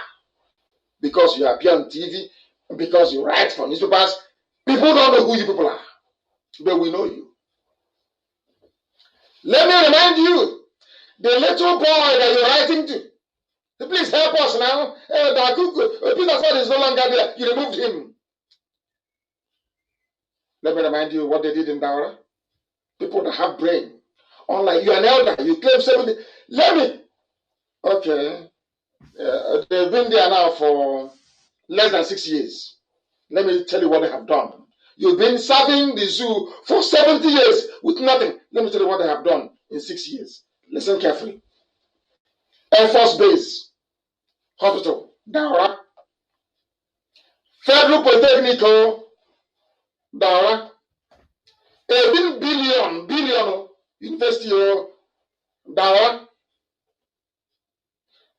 Air Force Barracks, Daura. Katsina Refinery, Daura, ready in 2021. Rail line from Kanu to Daura, only 6 years old. You are 70 years and you're begging, writing letter. I'm begging you now, we are South. Please give us one position, at least. The person you are begging, I'm reading out for you what they have done in their village. NDE trains 1,000 women in Katsina. Federal government constructs transmission station in Daura. Federal government approves 2 billion for building of Food Mass Medical School in Daura.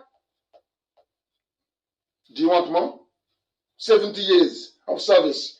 You are writing a letter begging for a position in NNPC. And you want me to respect you. Do you see the price of treachery? The same way that I tell you all the time. One day you will pay. You don't know what God was doing with IPOB. You had no clue because you're blind in the spirit. You know, some of you cannot see. You want us to go and take a keg of palm wine to come to your house begging you as an elder. When we started, something, if you are honest, something should have told you that these people mean well for everybody. But because of treachery and betrayal which runs in your blood, you betrayed IPOB. And people came shooting and killing innocent young men in my house. And all some of you fools can think about is you are insulting your elders because you're older, maybe by 8 or 9 years. That's all. Some said we didn't insult our parents that way because our parents, our grandfathers were not as stupid as people are. They believed in the truth. If you go to outside and bring money home, they will kill you. I still remember. If your mother finds you with money, you are finished. After dealing with you, they wait for your father to come back. She will report you to your dad. Your dad will even won't bury you alive, and that's where you got the money from. Your children are the ones now going and stealing and defrauding people to be rich. And you welcome them. You give them chieftaincy title, and you want God to bless you. You must be insane. And you claim you are an elder. You brought Fulani to come and kill your people. You and Ike Premado, you went. And some idiots, Ike Premado, after that is how daft black people are. After stealing the money meant for road construction, somebody will say, hey, he's our leader, excellency, excellency. Because you're black, you cannot reason very well. That is the truth. That's what I'm here to tell you. You may not like it, but it is, I'll keep preaching it until it sinks in. I'll keep preaching it. People, oh, Fulani is here. They're in my village. Oh, they killed somebody yesterday in Uguta. I know somebody from Uguta who's an arch saboteur fighting IPOB, arch saboteur. And he will never visit Biafra land. He will die. He will be buried abroad. It's an order that I've given. If I'm alive or dead, it's an order that I've given. He cannot be buried in Biafra land. They are fighting IPOB. And as God will have it, in his village, Fulani killed one of them yesterday. Sadly, I wrote about it. And because I complained and the video went viral, the useless Supreme Court governor went there or sent somebody there today. Treachery never pays. Treachery in life never pays. Sabo, there is no change, there's no gain in being a saboteur. Never in life. Look at Edwin Clark, 93 years old. As the traitor he is writing a letter, love letter. Dear President, give us at least one position now. You have taken everything, give us one. I feel sorry for you people. I feel sorry for you people. The zoo is a racist construct and must be deconstructed. The name Nigeria has to go. It means everything bad. And do you imagine how the whites are laughing at you, idiotic Nigerians? Nah, I went to Africa and I called them nigger, and they are jumping up and down. Now they're answering nigger. You're a disgrace to yourself, to your children, and generations yet to be born. Now, I keep saying it all the time, I speak the truth always. Anything I say here is because I want you to change for the better. Do you actually know that our cultures in the zoo are different, our value systems, how we are? And once Biafra comes, there will be no kings either in Biafra land, or else God will destroy it. Once you call somebody a king in the land of Biafra, God will destroy Biafra land. There will be no kings in Biafra land. There will be traditional rulers, custodians of our culture. That's all. No title of king. Because Chibu as a God is king. There was only one king in the world who is God in heaven. Our cultures are different. In Yoruba land, they have kings. In Benin, they have a king. In Janjaweed territory, they have kings. They have emirs from Fulani, from Futajalo. Even in the zoo called Nigeria in the north, you have the Fulani. The type of names they answer, they are more related to the Arabs than you and I, who are from the south. Now listen carefully to this. I am going to apportion blame tonight before I bring this program to a close. I will blame those who deserve to be blamed tonight. And get your pen and piece of paper and write it down somewhere. And you'll be shocked. The reason why Nigeria is suffering today is because of Yoruba people. That is the truth. And I'll prove it to you. Write it down. Yoruba politicians, their media, hey, their commentators, the so-called intellectuals, they are the reason why Nigeria is in a mess. Number one reason, or number one proof. Do you see what is happening today with Osibajo? It has happened before. And Google it. The name of the man is Brigadier Ogundipe. Ogundipe. Brigadier Ogundipe. Google it. He should have replaced Ironsi. The same Fulani people pointed a gun at him. And he left, accepted to be a diplomat. They shipped him to England. Number one. Osibajo is now missing. Osibajo is missing. Number two, again, no. Are Yorubas asking after him? No. They are afraid of the Fulani. Yoruba is afraid of the Fulani. They are terrified. They are scared.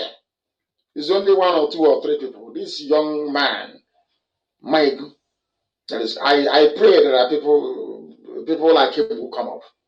That's what I'm waiting for. Now, I have not said they are the ones I'm waiting for. Then there will be a proper Oduduwa and Biafra alliance. Not the field right now is empty. There is no portrait there where you have our charlatans. Cowards to the core. Listen, Osibajo is missing like Ogundipe. They're not asking after him. Another Yoruba man, go on. Awolowo walked with go on. Killed 5 million Biafrans. Now listen to what Awolowo did. Why Yoruba is the problem of Nigeria. Listen carefully, please. Why, if you don't have light tonight, you blame the Yoruba? They are the problem. I have proof now. Ogundipe number one.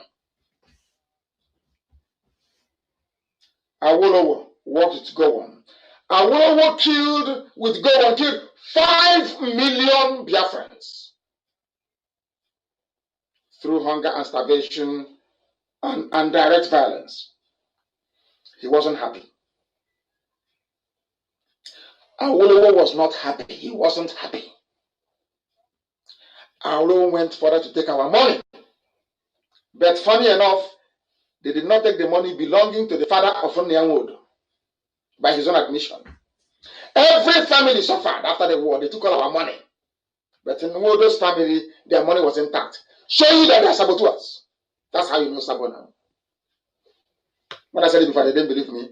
From his own mouth, their own money was still in the bank. But everybody's money was taken. Why did they not take his money? Because his family are known saboteurs. Those of you that call yourself elders, open your ears and listen carefully. The fact that you're old doesn't mean you have common sense. Doesn't mean that. And then go, oh, can you believe it? Somebody can be old and foolish. You see, this generation, we will not forgive you people. You are a disgrace and a disappointment for 50 years. For 50 good years. You waited for your children, no, your grandchildren, to come and fight this very battle for you. And even now we're fighting it, common help you cannot offer. How wicked are you people? You claim you're elder. Bring me palm wine. Bring me hot drink. Listen, Yoruba, listen carefully. Yoruba, Awolowo killed 5 million Biafrans. None of you were remorseful. At the end of the war, Yorubas were jumping up and down and dancing in Lagos. That Biafra had been defeated for no reason. We are not at war with them. We don't hate them. The same Yorubas drove Azikiwe away from Lagos, destroying the so-called one Nigeria. It was Awolowo that did it. Yoruba man. Whereas a Fulani man served in Enugu 2 times as mayor. Nobody drove him away. It was Awolowo that drove away Zik. And Zik won. They brought tribalism and they drove Zik away. They pursued him. And he left. And he returned to come and remove Eyoeta. And the same Yorubas went to Eyoeta and said to him that Igbos are domineering. But when they chased Zik away from Ibadan, they were not domineering. No. It was only when Zik came back and took his position from Eyoeta that they started complaining. Because Yoruba wants the destruction of an Igbo man. For a Yoruba man, the destruction of an Igbo man is the highest achievement of his life. So they can get away with murder. For a Yoruba man to have an Igbo man beneath him is the highest achievement in life. People won't tell you this, I'll tell you. I'm Nnamdi Kanu. I tell you what you don't want to hear. It's the truth. Go back and think tonight, by tomorrow morning you thank me. I'm not saying it that hatred may reign. I'm saying it that you may change for your own good. Because Fulanis are coming for you. Now listen very carefully. After what Awolowo did, Obasanjo came. Obasanjo, a Yoruba man, handed power over to a Fulani man. And you know the funniest thing? Obasanjo did not vote for UPA. He never voted for his own brother, Awolowo. That was why they didn't vote for him either in 1999. We continue. Yoruba. After that debacle, then Shoneko came in. Shoneko is a Yoruba man. Shoneko took power or legitimized the stealing of Abiola's mandate. This June 12th, you're jumping up and down. A Yoruba man, Shoneko betrayed his own brother. I hope it's very clear now. Now, we must continue. After that, when it was the turn of the Yorubas, because of what happened to Abiola, they called their favorite pet, Obasanjo, come, take it. It's you we trust. And when Obasanjo finished, he handed that same power back to the foreigners in Yaradua. Good. After Obasanjo left, Jonathan came. Jonathan is a Biafran. Who do you think was instrumental in the defeat of Jonathan? It's not Obasanjo. He tore up his PDP membership card. He said, vote for a Fulani man, Buhari. Have you all forgotten? He's a Yoruba man. And then after that, Tinubu came with Shoyinka. There's a Sovereign National Conference, restructuring, Sovereign National Conference. Today, no more restructuring. They are waiting to become president in 2023 with all the fraud going on in the zoo. We continue. Obasanjo handed power over to Yaradua. You all know that. Now I want to ask the Yorubas. Yoruba, I love you. I may be critical, but I still care about you because I want you to change. Yoruba, tell me one church, a pastor by Igbo man that you go to. The same way we go to Redeem or Winners or whatever, or Deeper Life. I said, name one Igbo church that Yorubas attend, or Yorubas make up 20% of the congregation. None. I said none.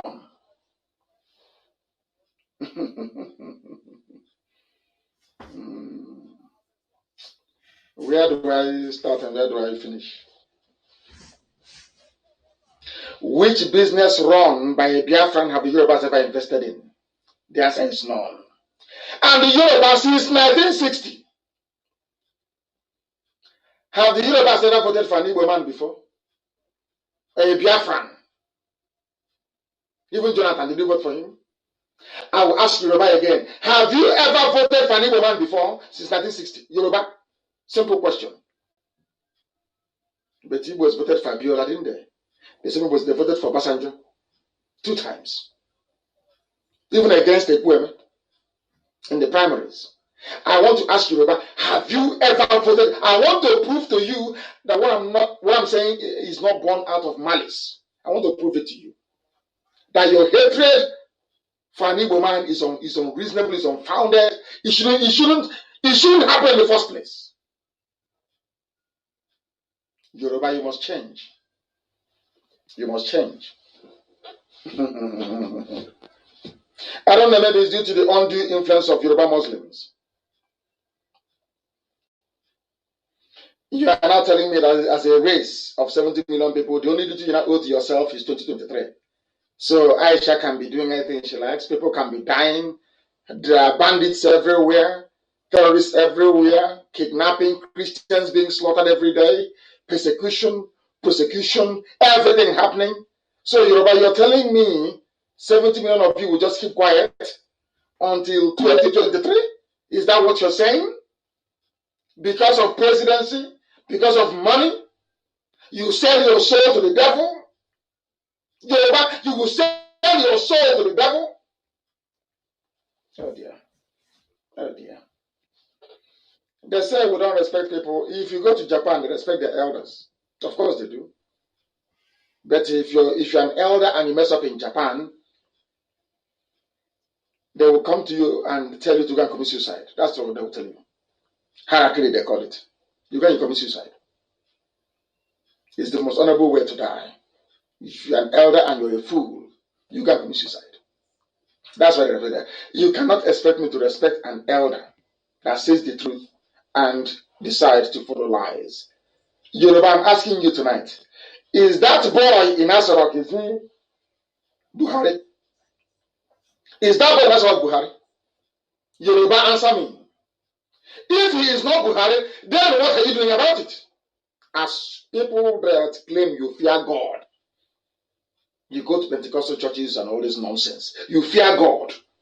Why are you people being so deceptive? Why this fraudulent nature you have to hide the truth? Because if we expose what is happening in Asarok, the world will give IPOB and Nnamdi Kanu the credit. That's all. And you're a black man. And you're fighting against racism. You claim you want Nigeria to progress. Everyone should be in Nigeria. But look at the way you're behaving. This level of envy that you have, is it normal? This envy, this level of envy, is it normal for a human being? That the downfall of a race is all you exist for. Forget about who takes the credit. Go and tell the world, Yoruba newspapers, that Aso is empty, so that your brother can go and take over. Tell the whole world, because people are dying. Your silence is killing people. Because of you, Mietiala is running rampage, because you have failed to acknowledge and to speak the truth. That is a fact of life. I wish young radical Yorubas can emerge. That's my prayer every day. People we can work with. Because this crop of people you have now, God forbid. God forbid. God forbid. They say the Nigeria is too weak to break, according to Governor Shilo Lamido, because the Yoruba media have allowed it to be that way. But there's something the man said which is correct. There is a confederation of corrupt criminals, corrupt politicians. Confederation. They know themselves. Do you think Ike Brahmado wants Biafra to come? With all the money he has stolen, where is he going to steal money from them? If Biafra comes, which contract is he going to hijack? Which one? So you can never expect them to be part of what we are doing. Never. You don't expect Emeka Anyaoku to be part of Biafra when he has Orient Oil making money. He lives in Lagos, he's enjoying Orient Oil money. He'll be thinking, being an Igbo man, he'll be thinking, hey, if I support Biafra now and Biafra comes, I will lose my oil field in Umwiri and Agule. That's all. He's in Lagos, Fulani killing his people, he doesn't care. He has interest in Orient Oil. That's what matters to him. And he's an elder statesman. Only in Africa, an elder statesman who is worse than Lucifer. The likes of Edwin Clark. There is something they are bringing now with side reporters, this nonsense game. Buhari is sick, there's a telephone conversation, Buhari is sick. Do you think you're dealing with children? If it is time to announce to the world that Buhari is no more, you tell us straight, not all this game, telephone conversation between Haruna and Idris, that is rubbish. You can deceive people with it. Not us, you can deceive me.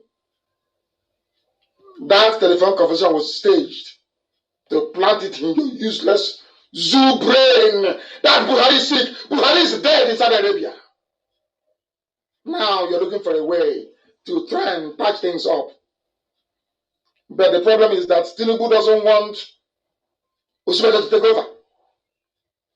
So you're in a quagmire. Zoo has come to an end.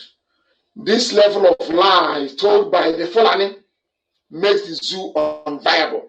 I have started a campaign already, Twitter campaign, to plant it in the brain of every state in the world, every nation, that you people are evil and criminals. Subversion of the democratic process is an unpardonable crime anywhere in the world. And that is what Tinubu, with the rest of Yoruba land, have done with the Fulani. And we must expose them. We must expose them. And that brings us slightly towards the end of our program today. My goodness me.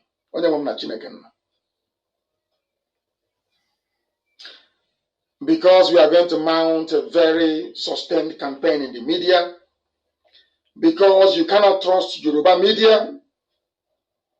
Some of you ask me, but we have not seen you in CNN. Do you know why we are not in CNN? Yoruba are the ones causing it. How? Because Bukola Adebayo is the CNN correspondent for the southern part of Nigeria. Bukola Adebayo. He will never write about Biafra. Bukola Adebayo, he's the CNN correspondent. He will never write about Biafra. These are the people that Satan is using to suppress this march to freedom. So don't blame CNN. It's Yoruba. Yoruba is causing it. Yeah, hatred for an Igbo man is you cannot understand it. Why? I have no idea. Yoruba came to this life just to hate an Igbo man. That's their job. That is their job. Those of you ask me also, why can CNN never carry our news? Concerning the Yoruba is the problem. Yoruba is the problem. I don't know why. And our people in Nollywood, they could have used Nollywood movies to promote what we are doing. They're busy talking rubbish. Nonsense. Rubbish talking jazz. Yoruba is using their media. Yoruba use their media to get all of you to be attending Deeper Life Church, Winners Chapel, Redeem. They use their media to tell you that they're all in miracles. Oh, these are former Muslims. Former Muslims, they saw money in Christianity and they came to Christianity. It's the truth. Our own, the little Nollywood we control, is they talking now. They demonize our own culture. Something that we are not. All the fetishness, all the rubbish. Promote your people. If you cannot write the script, there are those who can write it. Promote your people. They cannot do it. Be talking jazz every day. Talking about one Nigeria. Mad people. I heard my voice has broken. As I knew it would.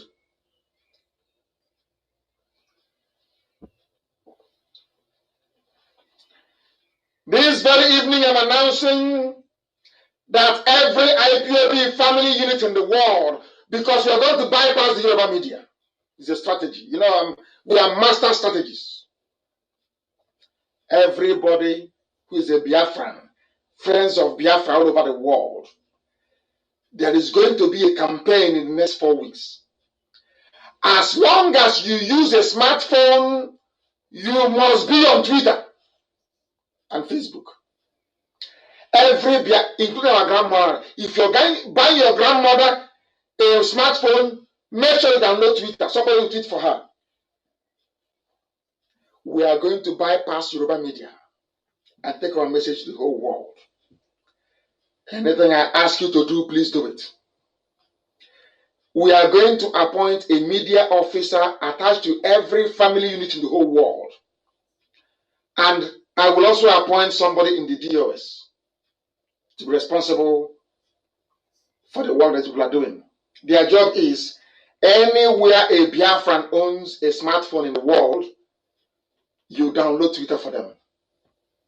They must follow me, and you must follow each other. Very, very important.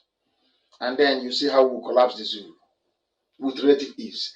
That time, Yoruba media becomes impotent. They can no longer stop us. We are now going to take our news to the whole world. Me just writing it is not enough. We need critical mass. I am telling you that Twitter is even more important than Facebook. Facebook is for gossiping. When we fight, I love the fight anyway. Because if I don't have any enemy, I'm not very happy. I love enemies. The more they are, the better for me. That is why we are at the top of our game. That is the trick. The reason why IPOB is preeminent is because we love fighting. Bring it on, we'll fight. Even when things are very normal, everybody is loving each other. I put trouble in. I love trouble. Because without trouble, you become complacent. I'm telling you the truth. So we must have Twitter. Everybody must be on Twitter. Everybody. Once your phone is a smartphone, you must be on Twitter. That is how we defeat this issue. Especially those in America. At least those of you in America, if you cannot support what we are doing or buy us weapons, at least go on Twitter. It's free. In America, it's free. Go on Twitter, please. Do something. America, let shame catch you. Try and do something. At least go on Twitter. That's the least you can do. That's the least you can do. And this very day as well, I must clarify the hierarchy, or should I say our structure in IPOB, very, very important, so we understand. IPOB starts from a family meeting, a small unit. And from these units, we get zones. Every 4 units can then form a zone. As the case may be, when it's too much, we can now have, say, 10 units can then form a zone. Where there is only 1 unit, it continues to operate as a unit and cannot be referred to as a zone. A zone is more than 4 units together. That was what makes up a zone. So a unit is headed by a unit coordinator. A zone is headed by a zonal coordinator. And then in Biafra land, we have the LGAs, we have the senatorial. But for countries like the UK that operate a parliamentary system, we have the regions. We have the national coordinators overseeing the nations, and we have our continental reps overseeing the continent.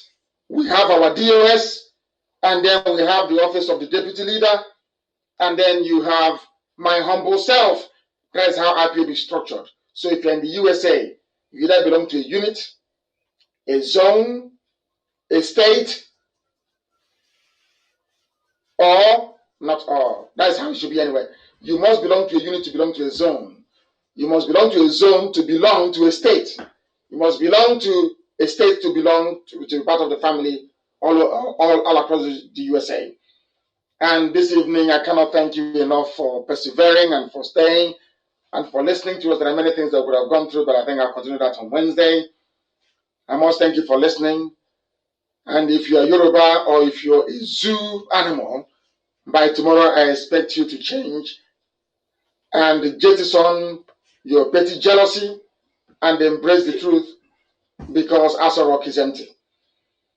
And because we have been mandated to speak the truth, that is what we will speak at all times, without fear nor favor. That is why this very evening, it gives me pleasure to say that it's been an honor serving you, and this truth will continue to preach until Biafra is restored and beyond. I thank you all very much for listening, and from me, from here, it is good evening.